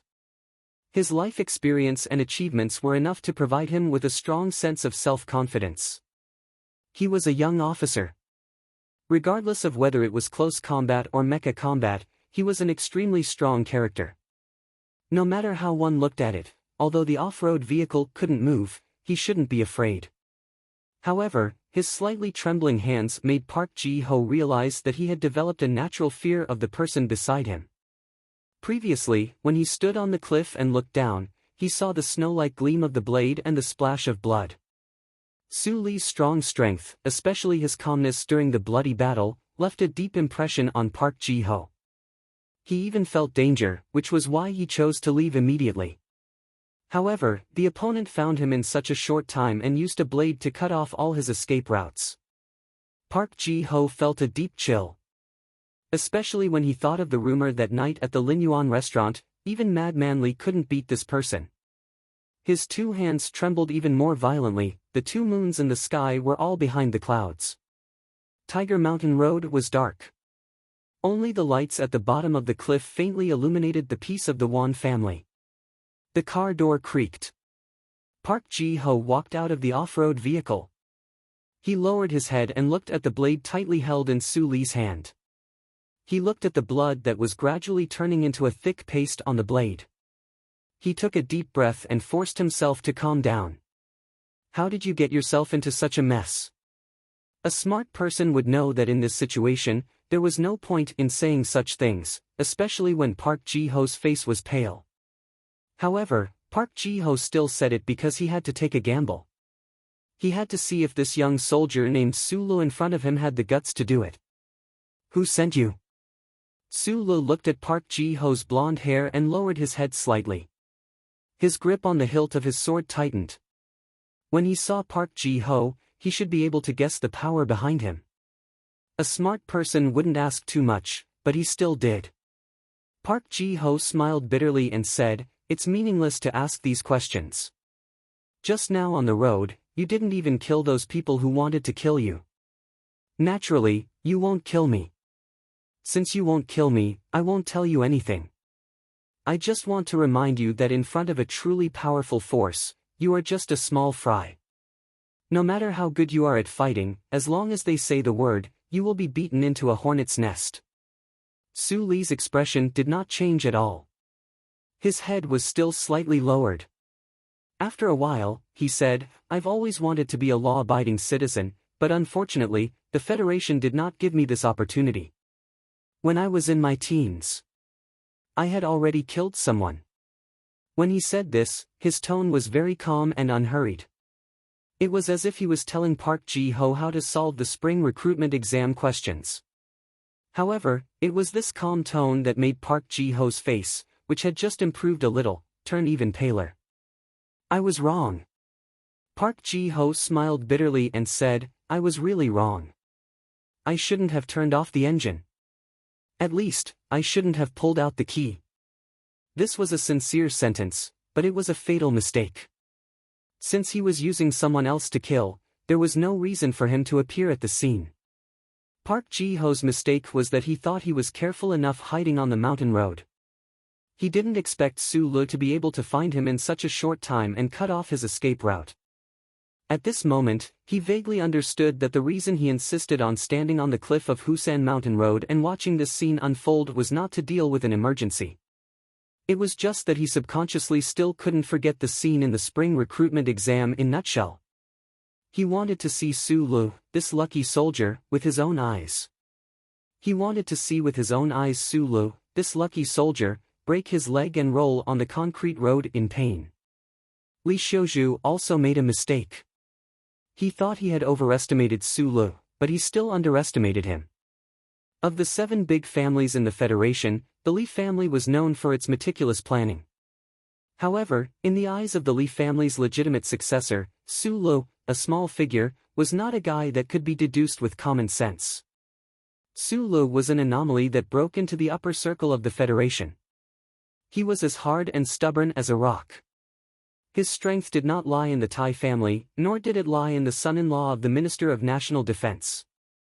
It lay in the knowledge in his mind and the strength in his body. The pale-faced Park Ji-ho muttered to himself that he was wrong. However, his slightly lowered eyes became calmer and calmer. He didn't know if Sulu in front of him would suddenly make a move, but he knew that if he really dared to say anything, what awaited him in the future would still be a dead end. His hands trembled at his sides as if out of fear. However, in reality, he knew that he was only trying to make his hands appear more natural. There was still a few centimeters of distance between him and the pistol at his waist.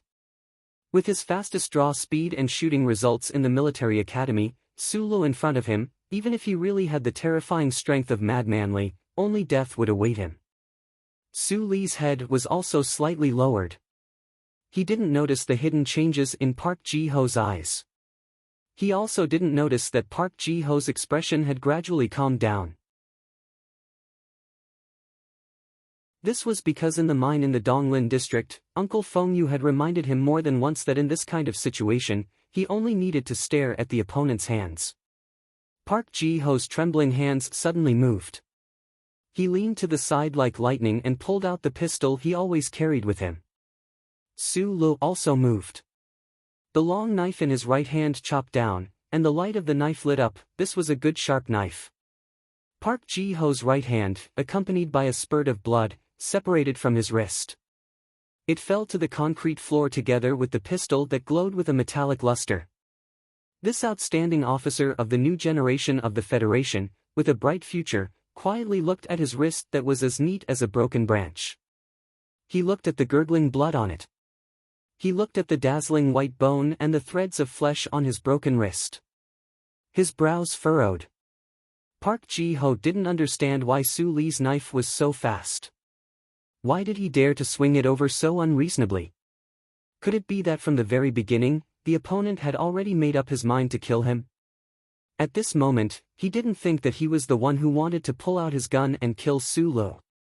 It was only at this moment that the clear and maddening pain from his broken wrist transmitted into his brain.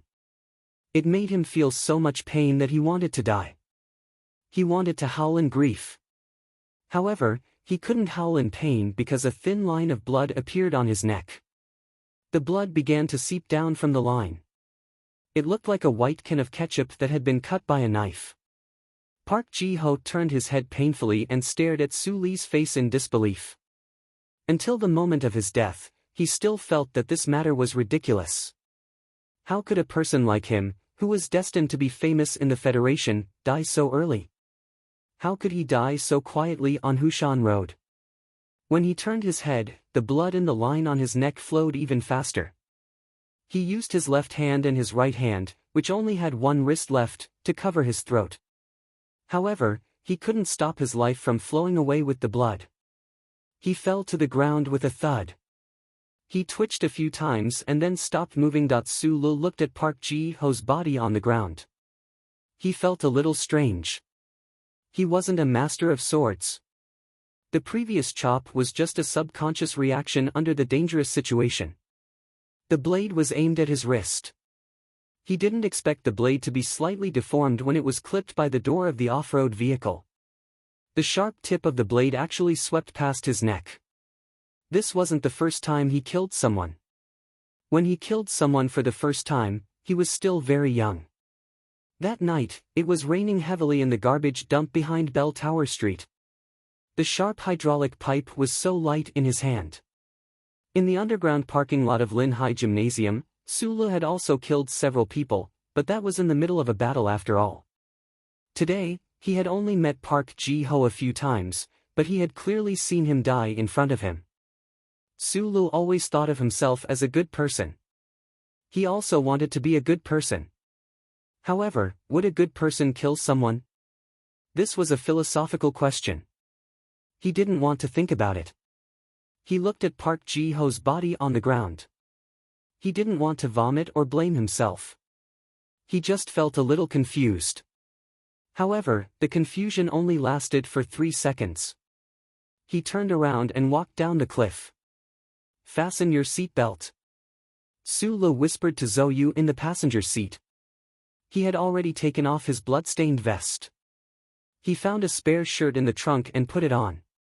However, the faint smell of blood was still so pungent in the enclosed space of the car. Zhou looked at him quietly. Her hands carefully covered her swollen abdomen. Her face was pale, but her eyes were bright. She didn't know what Sulu did when he rushed up the cliff. However, looking at Suli's calm expression and the ominous smell of blood, she could vaguely guess. This was a mysterious guy. "I'll take you home." The black car quickly left Hushan Road. It didn't drive to the simple apartment they had lived in for a long time. Instead, it turned around and headed to the Capital Special District at the end of Highway 2. "What happened?" Zhou lowered her eyes and asked softly. "I killed a person. Maybe in a while, I will be wanted by the Federation." Sulu looked at the flashing signs on the highway in front of the car window. After a moment of silence, he said, "Park Ji-ho, the person Li Xiaotong took with you when you raced last time. It has something to do with me." After Zhou became pregnant, she became much gentler. In particular, her pair of black eyes always flashed with a sentimental light. However, she was a cold girl who liked to wear red. After hearing that Sulu killed someone, the shock in her eyes disappeared. She calmly cared about the truth behind the matter. "No, it should be related to the data in the laboratory. Those people wanted to steal Professor Shin's data, but I was in the middle." Sulu slightly turned the steering wheel in his hand. Following the signs on the highway, he drove in the direction of the Ministry of National Defense's apartment in the Capital Special District. After a moment of silence, he continued, "I have to do something tonight, and I think it will be difficult to accompany you to protect the baby in the future. So I have to take you home first. I hope you won't be angry." It was rare to hear Sulu joke about protecting the baby in his sentence. Zhou's expression didn't change at all. She looked at Suli's side profile with a dignified expression and asked, "What do you want to do? Where does Li Xiaotong usually go at night?" After hearing this, Zhou's eyebrows instantly furrowed tightly. Her hands nervously covered her abdomen. She sighed and said, "My stomach is a little uncomfortable. Accompany me to the hospital first."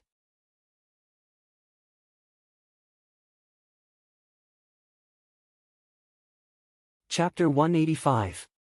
The harsh and seductive Zhou, the quiet and peaceful Zhou, the red windbreaker wearing Zhou, the cute maternity dress wearing Zhou, they were all Zhou. After hearing Zhou's somewhat abrupt request, Sulu fell silent. He was not stunned by the silence, but instead, the corners of his mouth drew back, revealing his neat white teeth as he laughed heartily. To a Donglin orphan like Sulu, the Federation was a cold world filled with the smell of money and the smell of metal and machinery. However, it was always good to have someone concerned about his life and death. Zhou had subconsciously said this because she was worried about Sulu. Sulu understood this concern and shook off his previous gloominess. He said very seriously, "Thank you." Other than "thank you," Sulu did not say anything else in response to the concern of the eldest daughter of the Zhou family. He stared unblinkingly at the road in front of the car that stretched endlessly in the dark night. His calm expression revealed a sense of determination. The silence in the car lasted for a long time. Zhou's eyelids were lowered slightly, her eyelashes resting lightly on her fair skin. She knew that although this fellow beside her looked quiet and optimistic, in reality, there was always a stubbornness in his bones that no one could understand. As long as he had decided on something, there was probably no one in this world who could stop him. the Zhou Yu of the past would definitely not have cared about Su Li's life and death. To the her of that time, Su Li was a completely insignificant character in another world. However, after dozens of days and nights in the Wangdu apartment, even two stray cats in a junkyard might have developed some feelings of mutual support, let alone two real people. Thus, Zhou Yu decided to help Su Li analyze some things and see if she could help him. We need to understand why the Li family would think of dealing with you to ensure the flow of the laboratory data. The development of the new generation of mecha is definitely a top priority for the federal military right now, but the Iron Calculator is a financial magnate of the Federation. It is impossible for him to suddenly switch over to the field of technology. Her gaze slowly turned to Qingqiu, who was passing by quickly at the side of the window. She said, "In the eyes of those people, you are just a nobody. There is no reason for them to do anything to you. Unless the Li family misjudged my relationship with you and were worried that you would hand over the data from the laboratory to my father, or the Tai family." Seeing that Su Li didn't answer, Zhou Yu was silent for a moment before she suddenly said, "The Li family has always been secretly supporting Jingzhou's Governor Ross and Senator Macklin. It just so happens that they are at odds with the Tai family. I think this matter shouldn't be that simple." Su Li narrowed his eyes slightly. The smell of blood on his body had been diluted by the automatic air conditioning device in the black car, but at this moment, it seemed to have thickened a little. "In the past, our analysis should have been that the Federal Academy of Science wanted to take the credit for the development of the new generation of mecha. Now, there is another Li family." Zhou Yu didn't sense the change in Su Li's mood. She frowned slightly and said, "In the presidential election, Dean Lin is indeed a variable." If Su Li knew that Zhou Yu's analysis of the current situation was so close to the truth, he would definitely be very impressed by this young unmarried mother's political sense. Since the beginning of puberty, the woman that the madam of the Tai family had nurtured with countless afternoon tea sessions. Under that arrogant and cold face, bits and pieces of wisdom regarding politics would always gather together and become some kind of asset. However, at this moment, Su Li no longer cared about the political strife and schemes of so many of the Federation's upper echelons. He was a small fry, so he had his own way of doing things. So, he only suddenly opened his mouth and asked again, "At night, where does Li Xiaotong usually stay?" Seeing that Su Li didn't seem to care much about her analysis, a trace of displeasure flashed through Zhou Yu's eyes. She said calmly, "If the laboratory data you want to take back is really related to the presidential election, I advise you to let go. The Federal Academy of Science and Li family. This is the perfect combination of knowledge hegemony and the magic of money. And, if it is as I have guessed, and it is related to the presidential election," she looked at him coldly. "You are like a toad blocking the highway. You won't be of any use at all. Besides, what's the point of you looking for Li Xiaotong?" She sighed softly. Speaking from the bottom of her heart, she had long developed feelings of admiration toward Su Li's calm and sincere personality that hid an infinite amount of ruthlessness. However, the Federation only cared about strength. Money, status, power, and even influence in the military were all real strength, but they never included personal martial strength. Unless that person's personal strength was like that of the military god from the Lis of Philadelphia, who was above all rules. No matter how good Su Li was at fighting, at the current stage, he was still countless galaxies away from the high and mighty seven great families and the colossal Federal Academy of Science. Even Lady Tai will remain silent on this matter. First of all, you are not a member of the Tai family. Second of all, this is the Li family's plan. She may be able to sense the enormous benefits involved, but she won't so easily make a decision that will destroy the other party's plan. The seven great families of the Federation have coexisted for tens of thousands of years. They don't rely on annual wars, but rather on mutual compromise and coexistence. In the end, they are people of the same world. Although they may choose different partners in the political world, they won't easily start a war because of these differences. The seven great families of the Federation have at least had a few hundred years of peace. It is not uncommon for them to marry each other. You are Su Li. You are an insignificant person. Your surname is not Zhong, nor is your surname Lin, nor is your surname Si. How can you possibly contend against the Li family?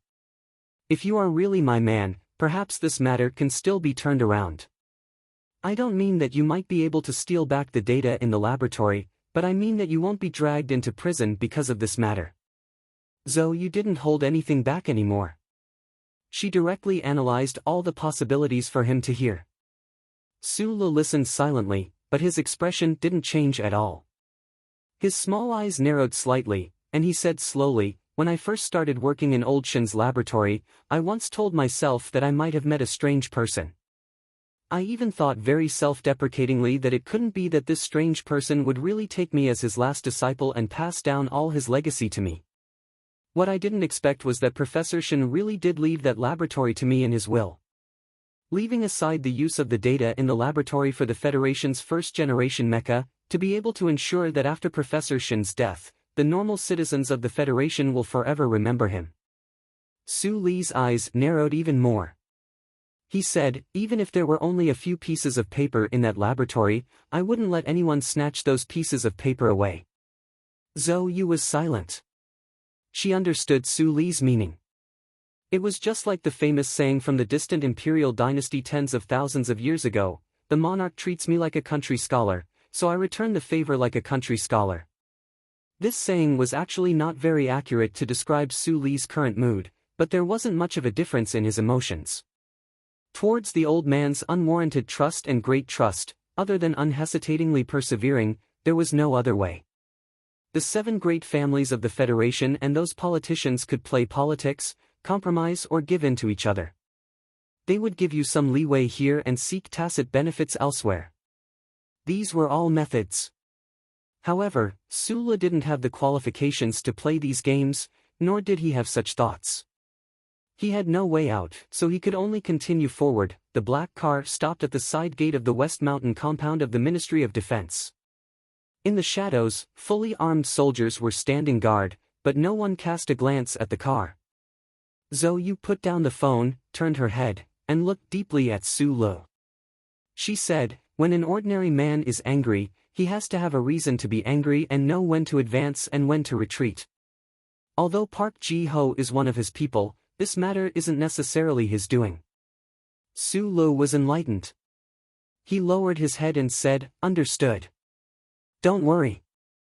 Zhou Yu sighed. She vaguely saw a figure walking out of the West Mountain compound. She knew she couldn't stay here any longer. She softly said an address, then looked seriously at Su Le and said, "You have to remember, my due date is still a few months away. Since you promised to take care of me, you have to come back safely." Su Le smiled and didn't say anything.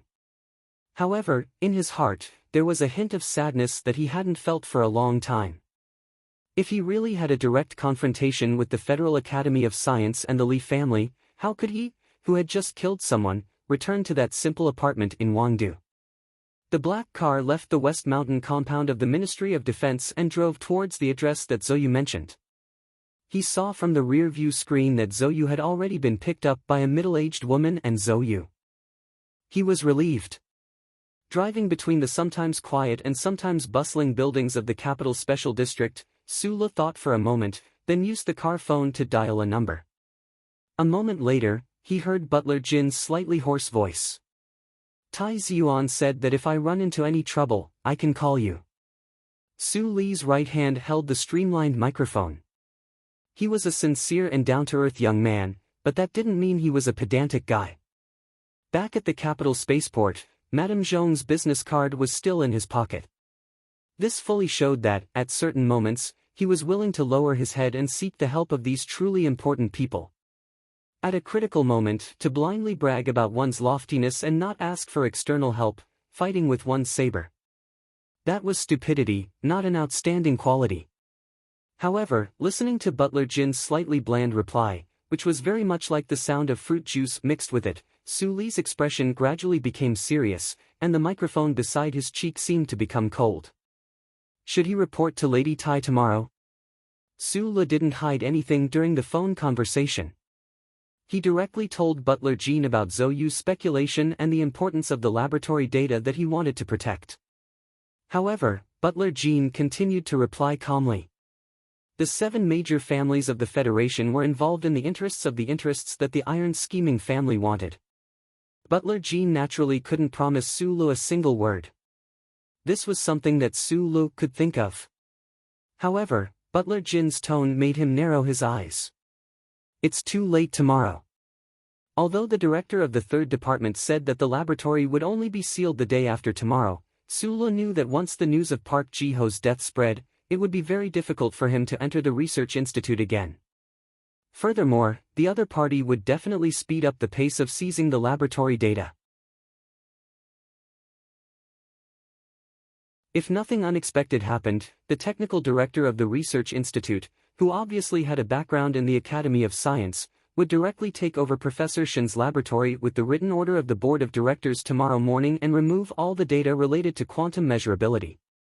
Although this clearly violated the agreement signed between Professor Shin and the Research Institute back then, and it also conflicted with the copy of Professor Shin's will that Sulu currently had. However, in the face of pressure from the Federal Academy of Science, Sulu simply couldn't find any way to stop all of this. A strong sense of disappointment and helplessness filled Suli's mind. He leaned against the car door and took a deep breath of the 377 brand cigarette. He didn't wake up until the cigarette tip warmed his nails. He looked at the quiet and noble garden building not far from his feet, licked his lips, and pulled out the bright long knife from the car window beside him. The 7th young master of the Li family, Li Xiaotong, Park Ji-ho's master, should be in this garden building, which was called the Ivy Garden by the citizens of the capital. In the southeast corner of the Ivy Garden, there was a man-made stream that flowed for many years. Decayed soil fell to the bottom of the stream, and old trees stretched their roots out of the embankment. In the spring, flowers and trees were densely planted on the embankment. 2 bright round moons peeked out of the clouds and gently shone on the treetops. Behind this beautiful scenery, there was a single building.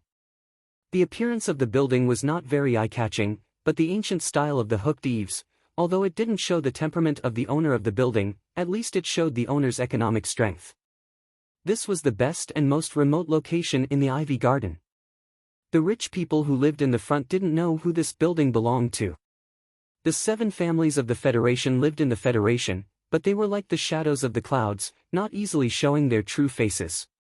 There were flowers under the window, flowers on the window, flowers on the bed curtains, and 2 conspicuous red flowers on the naked woman's jade-like body on the bed. The 7th young master of the Li family, Li Xiaotong, got up from the woman's body in satisfaction. He lightly patted the woman's plump buttocks, chuckled, and rushed her to take a bath. He put on a dark-colored pajamas and went to the window. He looked at the flowers above and below the window, slightly lost in thought. He was a person who cherished flowers, but there were too many flowers around him, so he naturally became a playboy. It was only a few months ago when he had some thoughts about the daughter of the Zhou family, that he restrained himself a little.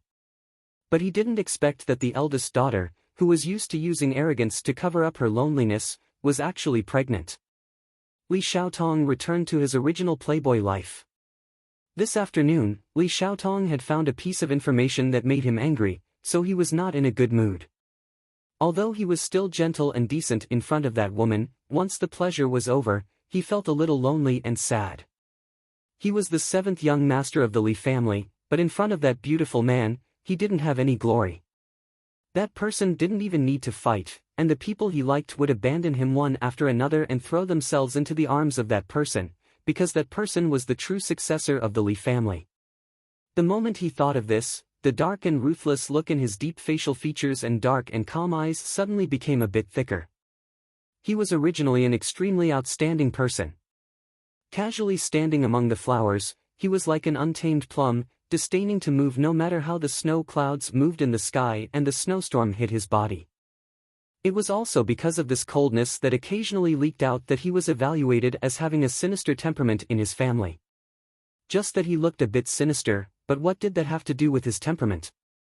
Li Xiaotong frowned and thought, then laughed self-deprecatingly.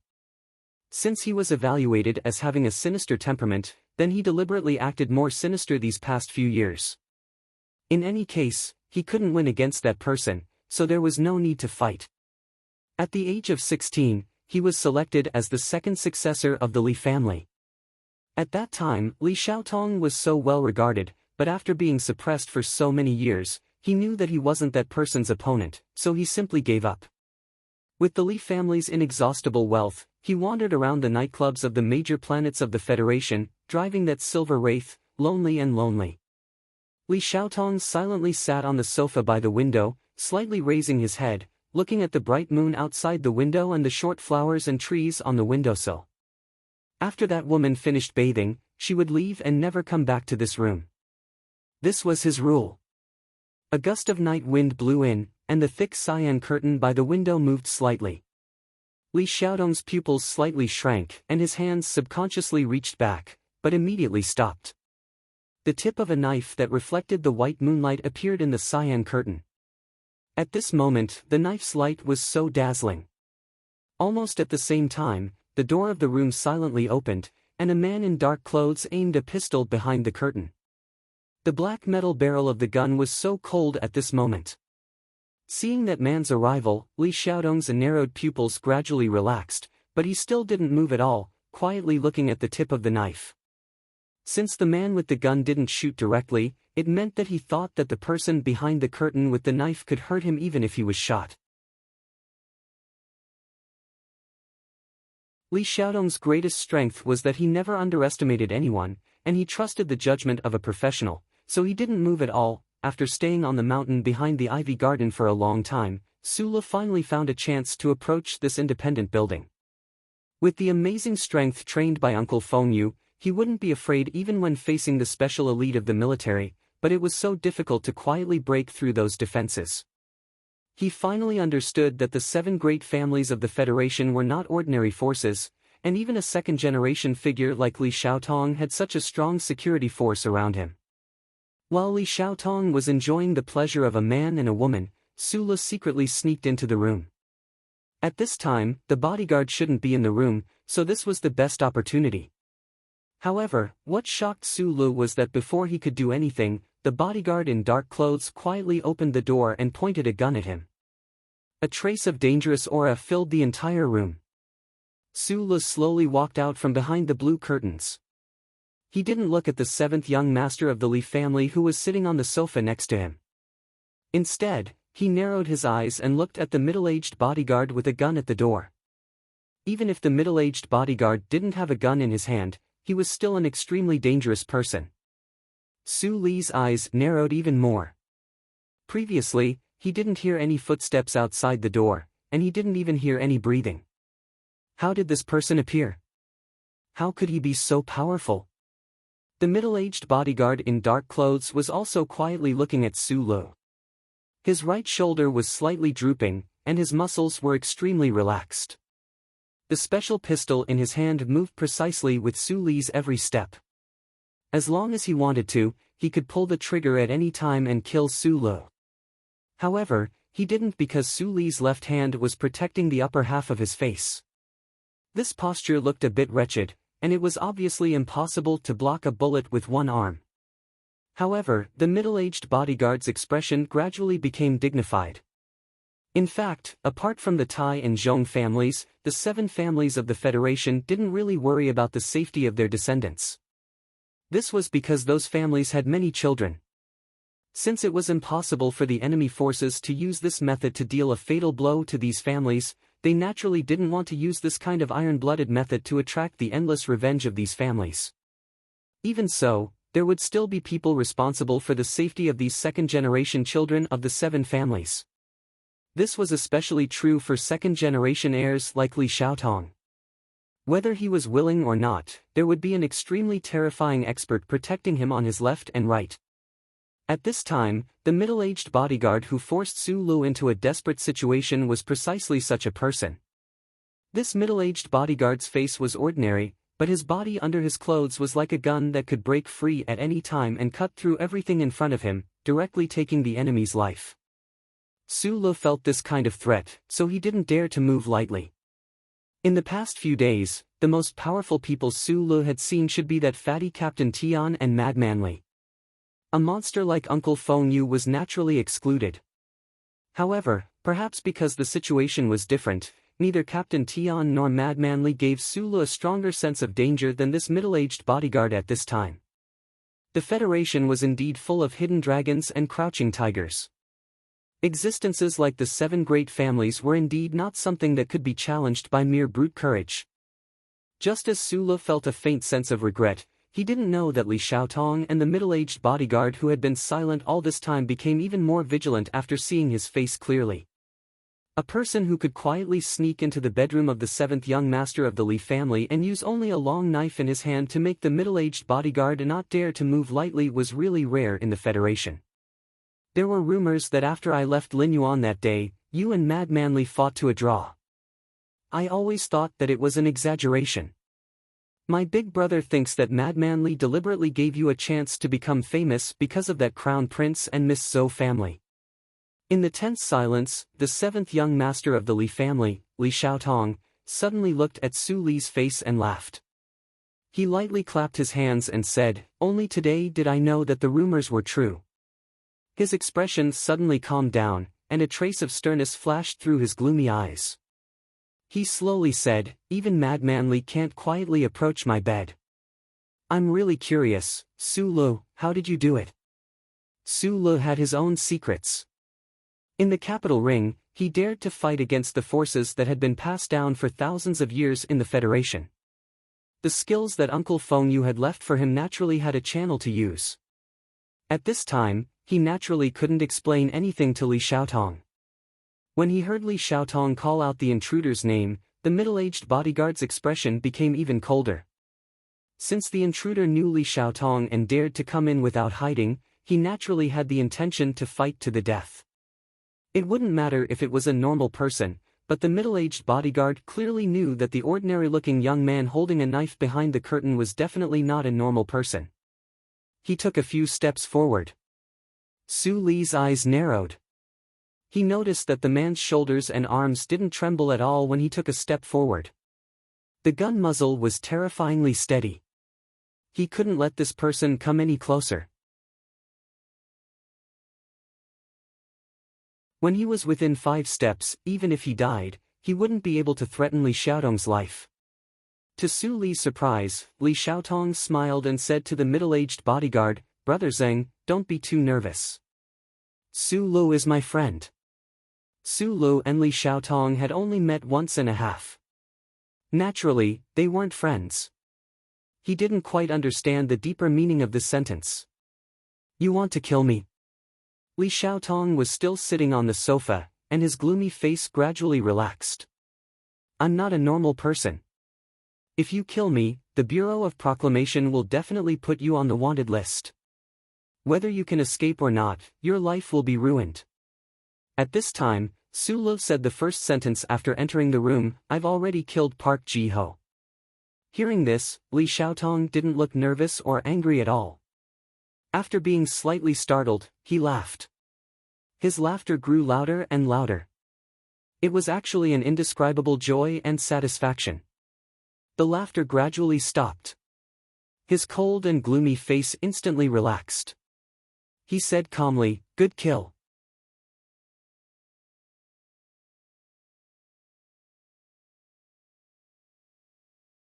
Chapter 186. Li Xiaotong stood up from the sofa and took out a file folder from the drawer beside the bed. During this process, the long knife in Su Li's hand rotated along with his movements. Although Li Xiaotong's previous laughter and words confirmed the situation that Su Li vaguely expected, at this time, the bodyguard called Brother Zheng still coldly pointed the gun at him, so he didn't dare to be the slightest bit careless. "Brother Zheng, I have something to talk to this friend." Li Xiaotong handed the folder in his hand to Su Lu. His attitude was very relaxed and casual, as if he didn't see the bloody long knife in Su Li's hand at all. Brother Zheng was silent for a moment. The peerlessly sharp spear-like aura in his clothes slowly faded away. He nodded slightly at Li Xiaotong and replied with a hoarse and strange trembling voice, "Yes, young master." Su Lu watched the man put down the gun and leave the room. His mind was really relaxed, and he took the folder in Li Xiaotong's hand. The dangerous smell of this bodyguard called Brother Zheng was too strong, sometimes like a gun, sometimes like a lion, which made people's hair stand on end. There were several photos and an audio file in the folder. The photos should have been taken secretly from a distance. The content was in a high-rise building in the capital. The blonde Park Ji-ho was talking to a man. The person who took the photos should be very far away from the building, so the faces of Park Ji-ho and the man in the photos were very vague. But even so, he could vaguely feel the extraordinary momentum of the man, especially the blurry facial features, which were extremely handsome. Su Li's heart moved, and he guessed who the man was. The audio file was a piece of eavesdropping data mixed with electric current noise. Su Li lowered his head and listened carefully before taking off his earpiece. He narrowed his eyes and looked at Li Xiaotong, who was sitting back on the sofa. Li Xiuzhu, the vice president of the Sanlin United Bank, and also my big brother. Li Xiaotong's face was gloomy as he said, Park Ji-ho was one of my men, but he was with him. That's why I said you did the right thing. At this time, Su Li maintained his silence. Looking at the second generation of the 7 great families in front of him, his heart gave birth to a heavy sense of vigilance. The contact between Park Ji-ho and the young master of the Li family was completely investigated by this person. He just didn't know how he was able to take these photos and eavesdrop on his conversation. While Su Li was looking at Li Xiaotong was also thinking quickly. His childhood experience had made him develop a very good habit. He would never look down on anyone. Although he had expressed his disdain for the crown prince of the Tai family in his conversation with Park Ji-ho at the intersection of Green Mountain, it was actually just a cover-up. The Tai family had the longest history, the highest status, and the most secretive power among the 7 great families. How could Li Xiaotong not pay attention to Tai Ziyuan? He was different from his big brother, who was used to looking down on everyone in the world as trash. He only had Lin Banshan in his eyes. This young man with a knife in front of him, under the double pressure of the Federal Academy of Science and the Li family, still dared to fight back. Moreover, his counterattack was so sharp. He killed Park Ji-ho and went straight into his bedroom. If Li Xiaotong paid attention to Su Li in the past because of the relationship between Tai Ziyuan and Su Li, then after tonight, he decided to pay more attention to Su Li. After calculating, Li Xiaotong didn't hesitate at all. With the decisiveness and straightforwardness of a businessman making a bet, he said directly, "Let's cooperate." Su Li looked at the 25 or 26 years old young man in front of him. His 2 straight eyebrows, which were like flying knives, frowned and said, "I don't understand. What does the 7th young master of the Li family need from me? And what can you give me? Park Ji-ho betrayed you because the young master of the Li family could bring him more benefits. What benefits do you get from cooperating with me? After all, you are a member of the Li family. I heard that recording and know that right now, the Federal Academy of Science wants to get the data in the laboratory. I hope that you can stop all of this." Li Xiaotong said, "Those data are important to the Federation's new generation of mecha. I don't care, but that big brother of mine cares a lot. Because once the Federal Academy of Science really wants to take a stand in the presidential election, the pairing of Governor Ross and Senator Macklin will have a higher chance of winning. If Li Xiuzhu succeeds in this matter, for him, it will naturally be of great benefit. Hasn't the Li family always supported them? I don't even care who becomes the president of the Federation." Li Xiaotong's expression darkened. He said, "No matter who becomes the president, the 7 great families of the Federation will still be 7 great families. Even if Ross and Macklin succeed in the election, what does it have to do with me? The Li family is not mine. On the contrary, if they succeed." Su Li understood the other party's meaning. His brows furrowed extremely tightly. "Even if I can stop the data from leaking out of the laboratory and destroy the agreement between your family and that old fellow from the Federal Academy of Sciences, I might not be able to affect the general trend of the presidential election. That is natural. However, this is still a very powerful link." Li Xiaotong stood up and said slowly, "As long as it benefits Li Xiuzhu, I am willing to destroy it." "What can you help me with?" Su Li asked again. "If you need to escape after this, I can find a way for you and provide you with some funding. Of course, if you really have a relationship with the Tai family, you might not even care about this. However, I think that we can form some kind of long-term beneficial relationship because our goals seem to be somewhat the same. Li Xiaotong didn't say long-term friendship, but rather benefits. This was more believable. However, Su Le still didn't say anything. Li Xiaotong looked at him quietly. After a while, he picked up his private encrypted phone and made a few calls. After being silent for a while, he smiled and said, I can help you delay the news from Park Ji-ho for a while, so that they won't react immediately. According to the information I got, tomorrow morning at 10 o'clock, the written order from the board of directors of the Nutshell will come out. Then, your laboratory will be lost. You still have 9 hours. Got it. Su Le said, the problem is that I only have 9 hours. I don't have the ability to get the data out. If I keep it in the laboratory, it will be in the hands of the Federal Academy of Science. In that case, it won't be helpful for your plan. Li Xiaotong understood the hidden meaning in his words. He sighed helplessly, shook his head and said, I am sorry. In fact, the Li family's influence on the Nutshell is very limited. I still don't know how those old guys managed to avoid the military and directly influence the board of directors. As for the research institute, I don't have access to some of the more important areas, so I can't help you in this regard. This is only the first cooperation. I believe that there will be opportunities in the future. Li Xiaotong said, if there is a future, I won't ask for much. I just hope that you can find a chance to let me meet Tai Ziyuan. Su Le was deep in thought. After a long time, he gently nodded. 8 hours before the deadline, Su Le arrived at the first military academy and entered the Husk Institute's 3rd department area. It was already late at night, but there were still a few laboratories in the institute that were brightly lit. Researchers would sometimes forget the beauty of the day in the middle of the night. Su Le took out his electronic key card and entered the core area. Then, he walked along the quiet corridor toward the laboratory. In front of the last scanning channel, he slowly stopped his footsteps. He put his hand into the pocket of his military uniform and gripped the cold metal device tightly. Although the meeting with the 7th young master of the Li family, Li Xiaotong, was somewhat dangerous, in the end, it proved Su Li's intuition at the beginning. Park Ji-ho was indeed working for the Li family, but not for Li Xiaotong.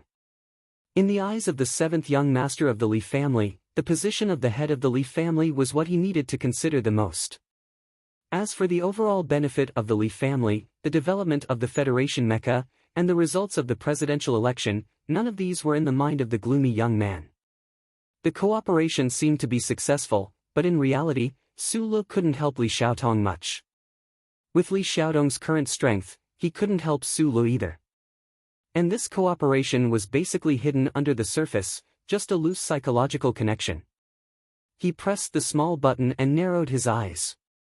A faint blue light began to emit from the small device in his pocket. It was blocked by the cloth of his military uniform and became even dimmer. Although it was dim, it was enough to envelop his entire body.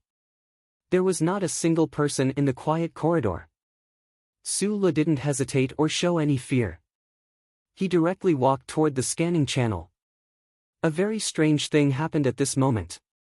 The Federation's most advanced scanning device seemed to have become blind and deaf at this moment. The faint blue light that enveloped Su Le seemed to have some kind of magic, turning Su Le invisible in front of these advanced monitoring devices. The device that was personally designed by Uncle Feng Yu was enough to temporarily fool the omnipotent central computer in the Bureau of Proclamation, let alone the secondary monitoring network at the edge of the charter. This was one of Su Li's biggest trump cards. Previously, he was able to sneak into the Ivy Garden and directly into Li Xiaotong's bedroom because of this small device in his pocket. This was the first time Su Le tried to use this device in the core area of the Federation. The Husk Institute contained the most confidential information of the Federation. Without a doubt, the place with the strongest surveillance and defense was turned into a piece of trash by this small device. Walking to the familiar door of the laboratory, Su Le wiped the cold sweat on his forehead and took a deep breath. The glory of the charter was spread all over the Federation. The people of the Federation, including those who were extremely meticulous, had long been accustomed to the power of technology over tens of thousands of years of history. They had developed a kind of mental inertia. This inertia provided endless convenience for Su Lu to lurk and wander in this society. Once the technology was broken, Su Lu seemed to vaguely capture the feeling of freedom that Uncle Feng Yu had. After entering the password and opening the door of the laboratory, Su Lu took out a heavy axe from the metal fire box next to him and silently walked in.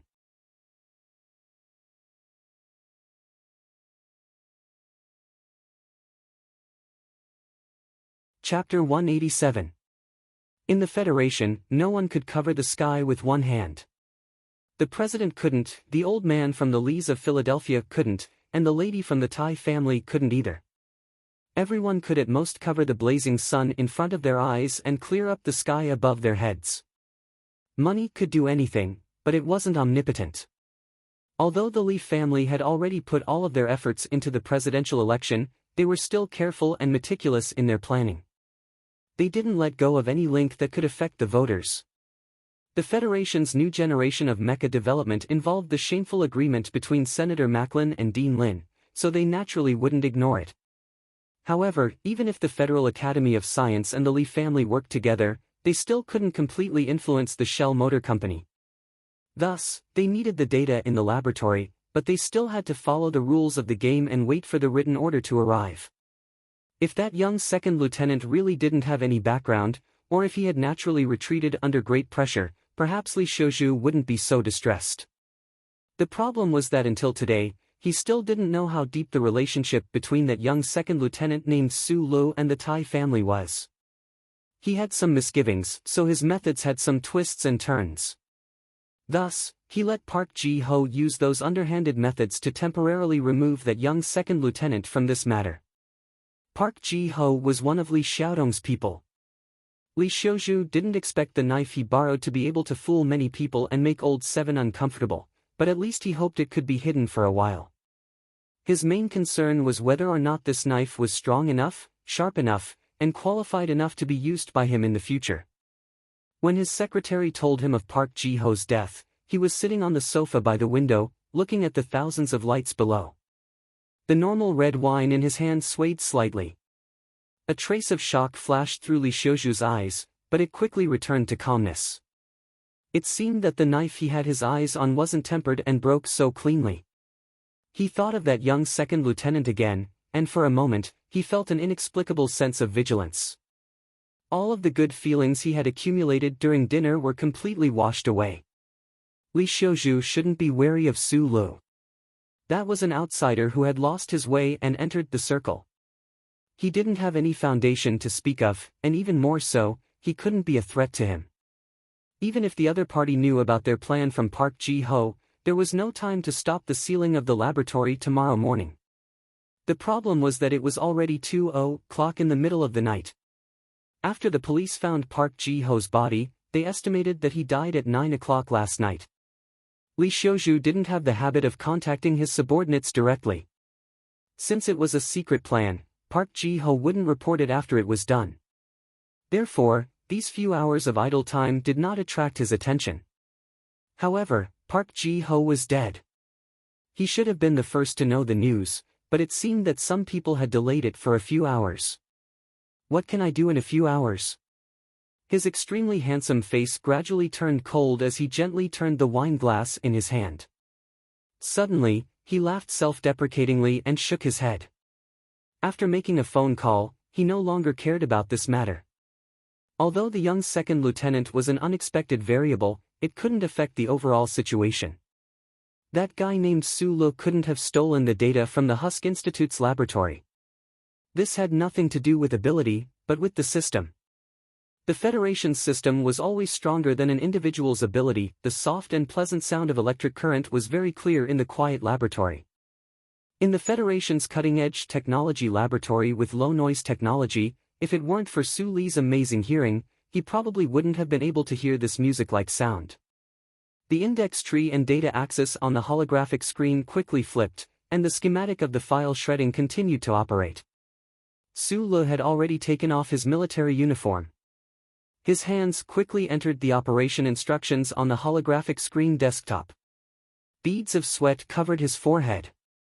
The design drawings and data model of the electron jet had basically been destroyed.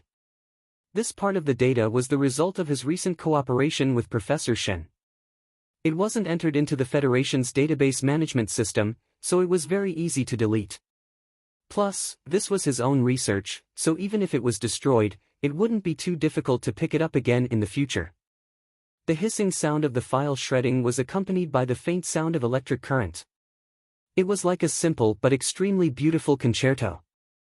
Under the accompaniment of this song, Sulu silently and wholeheartedly carried out his own work. This data had to be destroyed. Otherwise, if the Federal Academy of Science got their hands on it, with their terrifying research abilities, they might only need 3 days to solve the most critical problem of the new generation of mecha in the Federation. At 2:13 a.m., Sulu finally raised his head from the holographic screen desktop.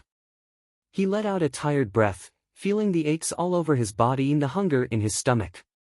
Tonight, he had first faced off against 7 Blades, then killed Park Ji-ho, then sneaked into the Ivy Garden. He had been using the mysterious power in his body all this time. Right now, although his spirit was still full and the mysterious power was still abundant, the wear and tear on his body and the emptiness in his stomach were truly making him uncomfortable. Outside the laboratory's database, all content related to the electron jet had been completely deleted.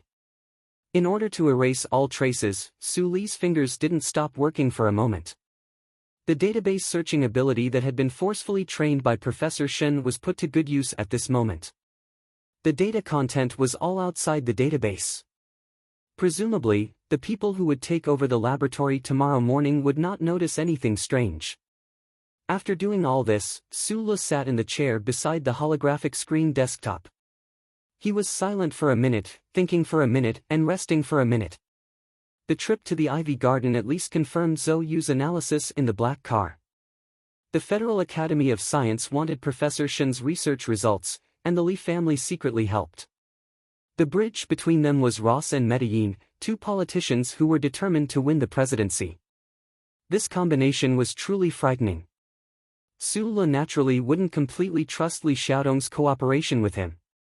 In reality, the Li family's 7th young master, other than having some money, couldn't help him at all. However, the Li family's 7th young master was actually able to spy on Park Ji-ho and find evidence of his betrayal. This ability made Su Lu a little wary. He deleted the hundreds of initial design blueprints that he and Professor Shen had come up with in the past few days, wiping out all traces of the data. There was no trace of relief on Su Li's face. He stared at the index tree that flashed incessantly on the holographic screen desktop, a trace of heaviness and helplessness in his small eyes. The real key lay in the aspect of quantum measurable dynamics that Professor Shen had researched. The reason Su Lu had found the correct path to solve the problem of the new generation MX Mecha's electronic jets was because of Professor Shen's guidance. Under the old man's tireless research in the last 10 years of his life, under the theories and data models, he had figured out some things. Although the results that Su Lu had obtained now were important, the truly important ones were still Professor Shen's data models and the functional formulas within the sections. Right now, he had already destroyed all of the extension designs, but if the Federal Academy of Science took away all of Professor Shen's research results, he believed that it wouldn't take them too long to discover the problem and solve it.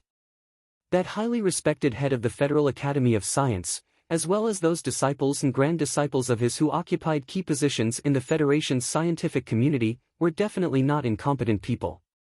Although Su Lu despised the moral standards of these people, he had to admit that these people didn't rely entirely on plagiarism to get to where they were today. Their own abilities were also incomparably strong. The database of this laboratory was a one-way exit. It was connected to the core databases of the Federal Academy of Science and the 3 major military academies, but it couldn't be accessed from the outside. The entrance was only in that office on the 2nd floor of the laboratory. That was why the Federal Academy of Science urgently needed control of this laboratory. Su Li's initial plan was to directly transfer all of Professor Shen's academic results over the years directly through the data transfer device. Then, with the help of the blue light device, he would be able to pass through the triple scanning door of the research institute. Unfortunately, although the database in this laboratory was a one-way exit, for the sake of data security, old Professor Shen had connected it to the Federal Central Database and carried out electronic data security. No matter who it was, without the permission of the central database, once the data was copied or irreversible, it would be reported to the police. Now, there was a problem in front of Su Lu. He couldn't move Professor Shen's data. It was extremely difficult even if he wanted to quietly destroy the data. However, all of these data would fall into the hands of the Federal Academy of Science tomorrow. This was something that he absolutely didn't want to see. Su Lu couldn't get the permission of the central database, but those people must have already thought of a countermeasure. Even if he couldn't quietly destroy the data, Su Lu still had other ideas. However, he was still in a minute of silent contemplation. This was the fruit of wisdom that Professor Shen had spent countless years to obtain. If he destroyed it in his own hands, how would he explain it to that old man in the Milky Way public cemetery? There was another problem. Although Su Lu was already familiar with many functional formulas and numerical models, if he didn't have the help of the data in Professor Shen's database, he didn't have a shred of confidence that he would be able to complete the final modification work of the new generation of mecha for the Federation. What did the Federation's new generation of MX mecha mean? Su Lu understood this better than anyone else. Although he didn't have a shred of goodwill towards the upper echelons of society that controlled this Federation, he also knew that in the increasingly tense situation between the Federation and the Empire, the sooner the Federation completed the research and assembly of the new generation of mecha, the fewer normal, hot-blooded soldiers would die. On one side, it was direct justice and the resistance of the small fry. On the other side, it was the great benefits of the Federation and the lives of the common people.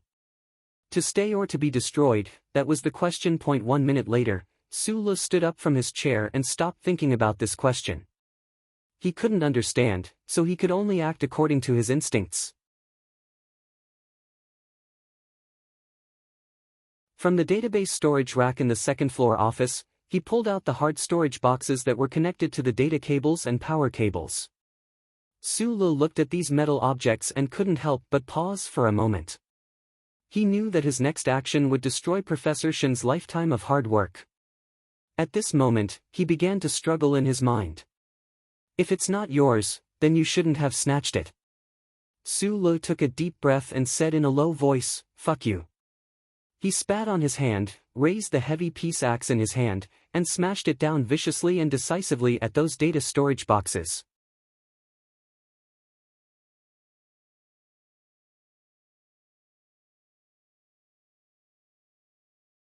Chapter 188. When Su Lu made up his mind to do something, no one could stop him. He clearly knew that with this swing of the axe, it was possible that the Federation's research and development of the new generation of mecha would be pushed back by several years or even decades. However, he still smashed it down without any hesitation. This was based on the simple outlook of a mining orphan. If it wasn't yours, then you shouldn't fight for it. If you fight for it, then I will destroy it. Everything in this laboratory had been given to him by Professor Shen, so he dared to smash it. This was a kind of attitude. He would rather this piece of jade shatter so miserably than let others steal a single tile from him. Faint blue, incandescent, and serene electric sparks flew in all directions as the sharp axe chopped down heavily. Those hard alloy storage boxes were also reduced to countless sharp metal shards, flying in all directions of the laboratory. The high-density magnetic materials in the boxes were also reduced to patches of ink rain, tragically reduced to dust under the axe. With the current level of technology in the Federation, using technical means to erase data had the possibility of being recovered. After Su Lu made up his mind last night, he decided to use this kind of barbaric, crude, and simple physical method to carry out data erasure. Those hard alloy surfaces could not be penetrated even by bullets. Even if a normal person dared to use physical methods like Su Lu to carry out data erasure, they probably would not be able to find any way to do so. However, Su Lu did. He had a heavy peace axe in his hand. His body was filled with a scorching, trembling power of injustice. The peace axe was raised high and brought down heavily. Su Lu silently and violently destroyed everything on the data rack. However, he did not feel at ease as he smashed. Instead, his heart was filled with pain and deep sorrow. Every time the axe smashed down, a portion of data was destroyed. It was as if the axe was smashing down viciously on his body. Professor Shen had guarded this place for dozens of years, ignoring everything outside. He had only left this behind.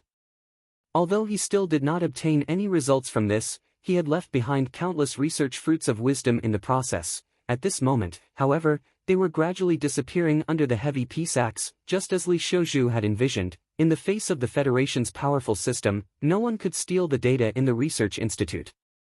Although Su Lu had the precious legacy left to him by Uncle Fengyu, he couldn't do this. The Federation's protection of these data was unimaginable.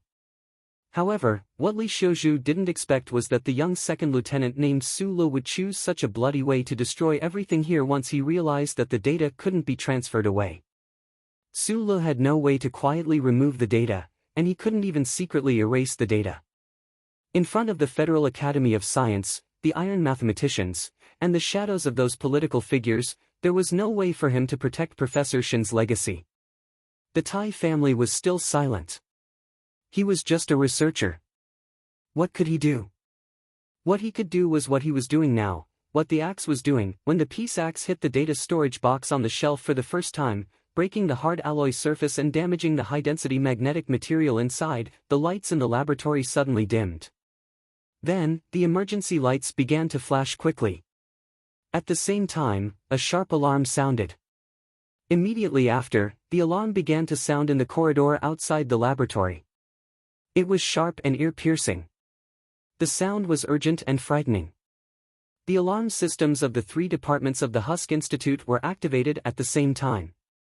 The 3 scanning systems that led to the outside were in a state of emergency. All traffic was temporarily controlled. The automatic defense system also began to operate. The researchers who were still in the laboratory followed the instructions of the central control computer and walked out of the door of the laboratory. They looked at the alarm lights in the corridor in confusion. When they realized that it wasn't a fire alarm, they couldn't help but be confused. What happened? Why did the alarm sound so shrill? Immediately after, a series of rapid and dense heavy footsteps came from the end of the corridor of the research institute. A group of fully armed military police wearing dark-colored bulletproof vests ran over with serious expressions. They quickly surrounded the door of one of the laboratories. It was only then that the researchers noticed that the door to the lab was still closed. It was like it was in another world. That was old Professor Shen's lab. The military police had already connected to the intercom outside the laboratory, but there was no response from inside the laboratory. Only a series of heavy thumping sounds could be heard. It was as if a monster was smashing something in the laboratory. The leader of the military police frowned, waved his arms, and prepared to launch a strong attack. Su Lu heard the alarm, but he didn't stop his actions. He even knew that the fully armed military police must have surrounded the laboratory at this time. Therefore, his movement of the axe became faster. Smash it! The shameless academic leader of the Federal Academy of Science had already made Professor Shen silent for a long time. How could he let him do it again this time? Professor Shen, who was lying in the grave, would probably support his actions. He would rather destroy all of this. One day in the future, there would be some great people in the Federation who were willing to guard this small building for decades. They would once again discover the things that Professor Shen had researched. Although it would be a little later, it was better than handing over these beautiful data models and functional formulas to those shameless people and using them as tools for their pursuit of fame and fortune. With a bang, the peace axe slammed into the ground, splashing out a few sparks. Su Lu gasped for breath. He didn't have time to wipe the sweat from his forehead. He turned around and looked at the monitor screen. On the screen, the military police outside the laboratory had already begun to prepare to break in. What should be destroyed had been destroyed. The legacy left behind by Professor Shen had become fragments and splashes all over the ground.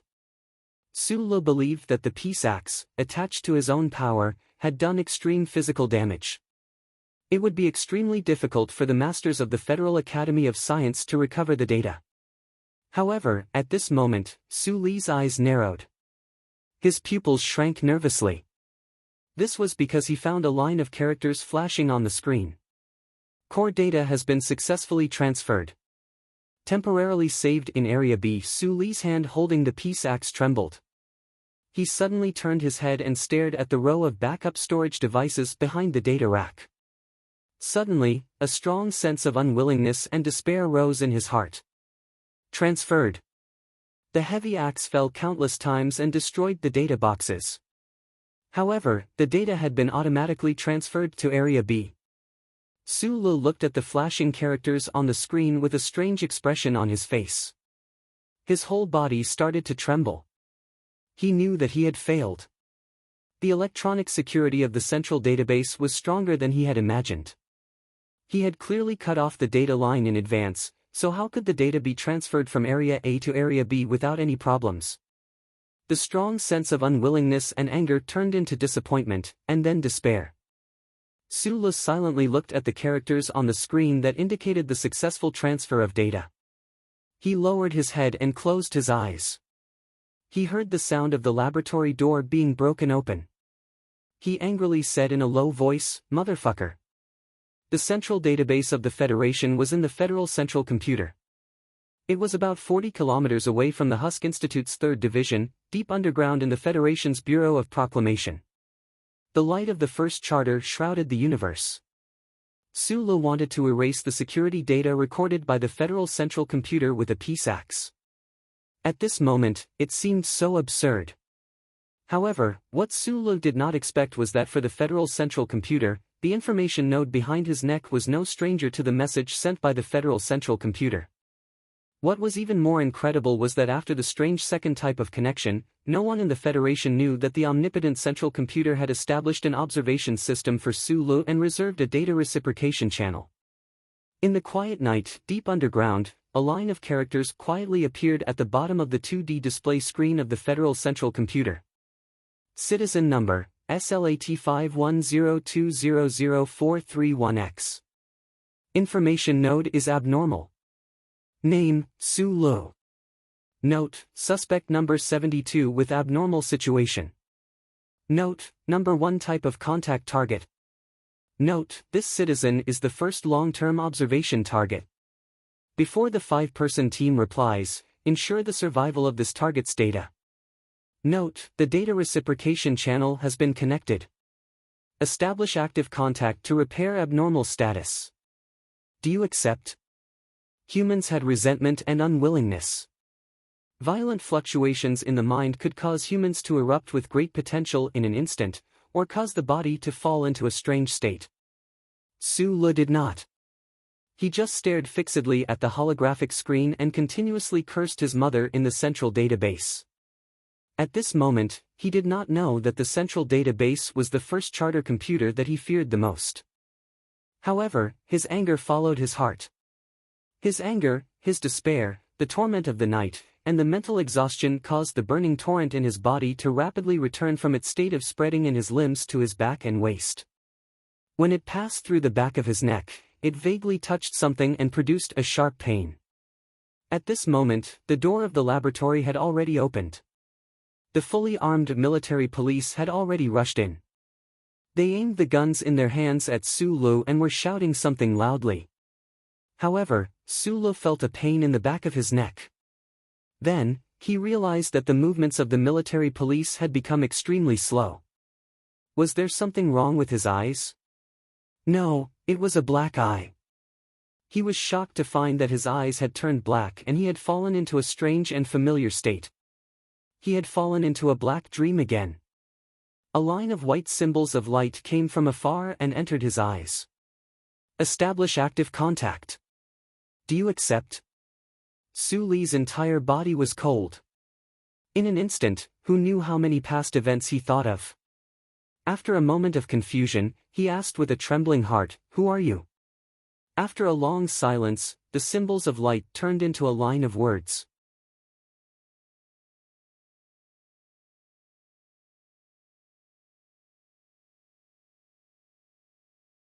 Chapter 189. For a baby, everything outside the cradle was what he feared and yearned for the most. For a child, everything outside the room was what he feared and yearned for the most. For ancient humans, everything on the other side of the mountain was what they feared and yearned for the most. For modern citizens of the Federation, the universe at the end of the black curtain sky was what they feared and yearned for the most. What humans feared the most, what they yearned for the most, were all in the unknown. Right now, Sulu was caught in this dual state of extreme fear and yearning. Fully armed military police had already rushed in. He was about to be arrested, but he didn't have time to think about these things, because right now, he had already returned to the black dream. He saw the repeatedly flashing words about taking the initiative to contact. What was on the other side of the black dream? Why did the other side take the initiative to contact him? What was taking the initiative to contact him? This was definitely not an illusion, but it was already about to scare Sulu.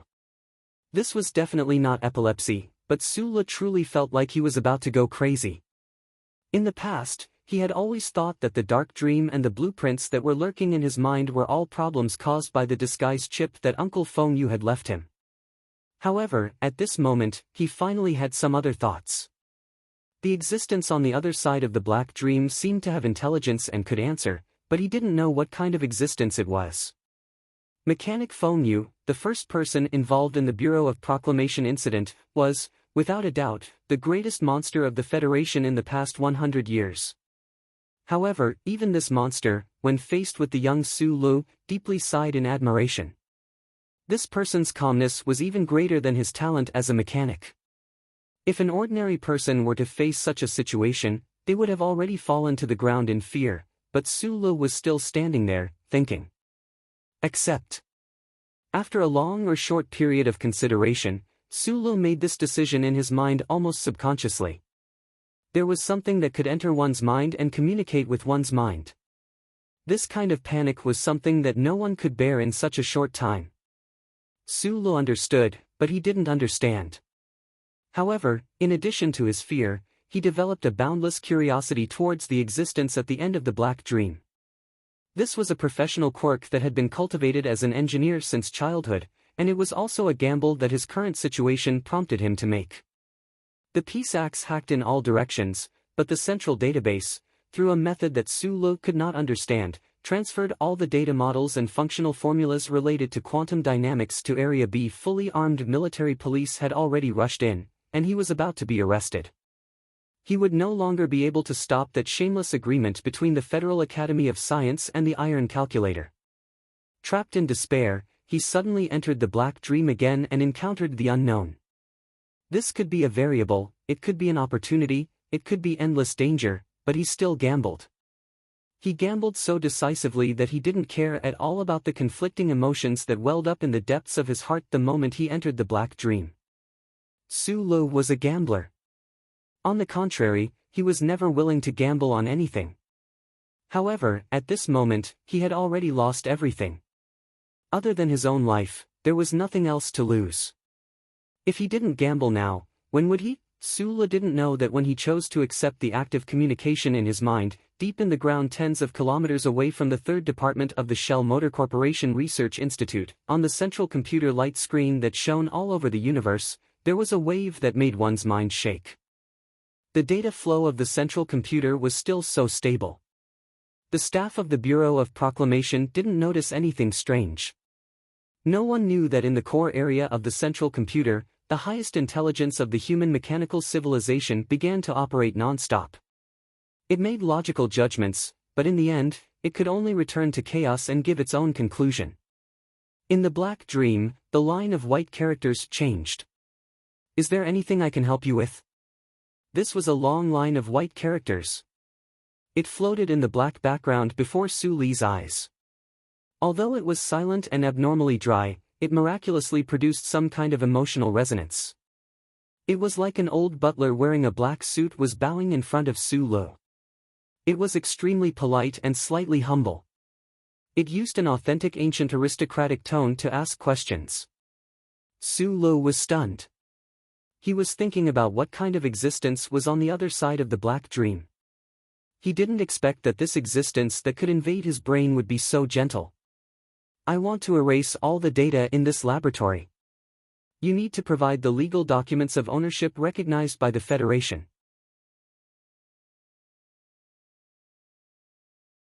When Su-lo made this request, he didn't expect the existence on the other side of the Black Dream to help him do it. Because even physical damage couldn't destroy the data under the monitoring of the central database. However, the owner of those characters was like a lawyer. It made a reasonable response. For a moment, Su-lo was stunned. He thought of a possibility. He thought of his bet. Subconsciously, he thought that this strange existence that invaded his brain might really be omnipotent.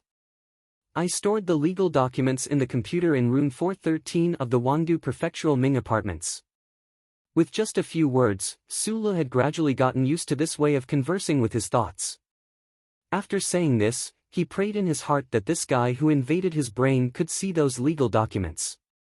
Almost instantly, the line of characters changed again. Legal authority confirmed. Please confirm if you want to erase it immediately. No. I want to transfer these data. Su-lee's eyes were extremely round. He didn't know if they could appear in the Black Dream. He stared at the line of white characters and suddenly thought of the importance of Professor Shin's data. He said loudly in his mind, countless characters, countless numbers, and countless incomprehensible models and formulas in the form of pictures fell from the sky like a waterfall. Sometimes it was gentle, sometimes it fell violently. It fell in front of Su-lee's eyes. These were all the core data of Professor Shin's laboratory. Like a waterfall, they washed over Su-lee's eyes and entered his mind. He felt that the black space was gradually becoming unstable. He could also feel that his brain was beginning to swell and hurt, and it was beginning to numb. Data transfer successful. Confirm to erase the original data. No. Can you help me change the things inside? Human desires were endless, just like the fisherman in the ancient fairy tale. Since Su-lo had already made a bet and actively communicated with the existence that invaded his brain, although he was still terrified, he still didn't know what the other party was, and he didn't know what kind of situation he was about to face. Then, why didn't he ask the other party to do more? Fortunately, the terrifying and omnipotent existence at the end of the Black Dream didn't leave in disappointment like the goldfish in the waves. It only silently and quickly completed the task that Su-lo gave it. The military police didn't know what happened in the laboratory. When they rushed into the laboratory, they only saw the shattered metal pieces all over the floor, and the data rack that had been damaged to the extent that it was difficult to repair.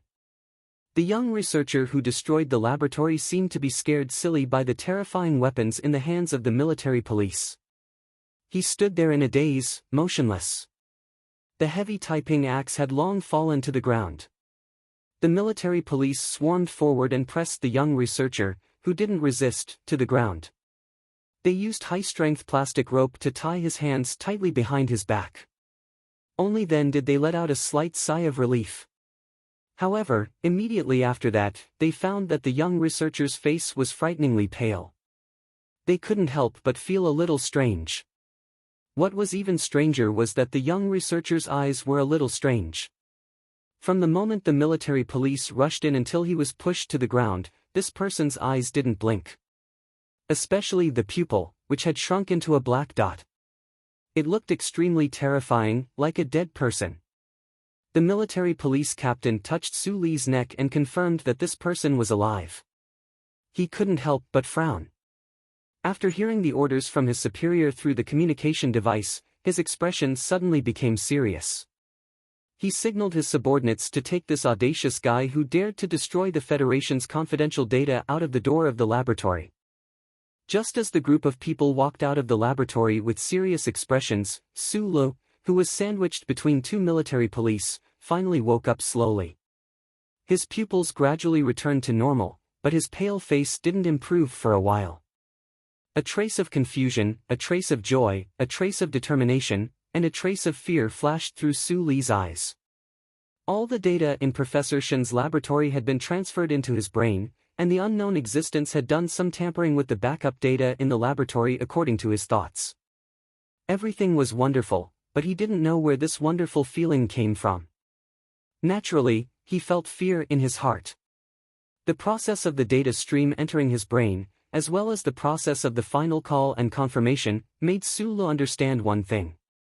The black dream he experienced in the 1st Military Regents General Hospital and the structural blueprints he saw were exactly the same as today's experience. This was definitely not caused by the chip uncle phone you left for him. Then, at the end of the black dream, what exactly was it?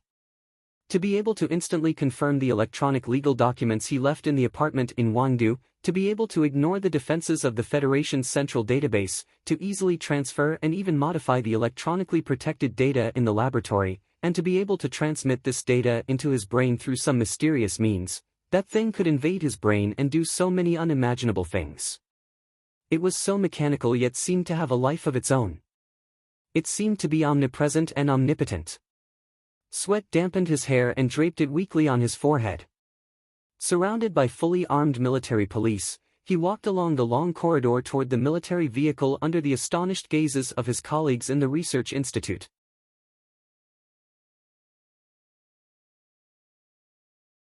Sulu didn't have the slightest fear of being arrested and the subsequent hardships because his mind had long been completely occupied by the fear of the unknown great existence. You're tuning in to the Passion Pages YouTube channel.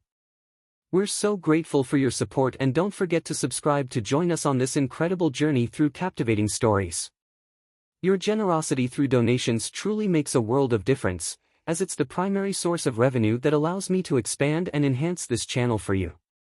Thank you from the bottom of my heart for being a part of this adventure.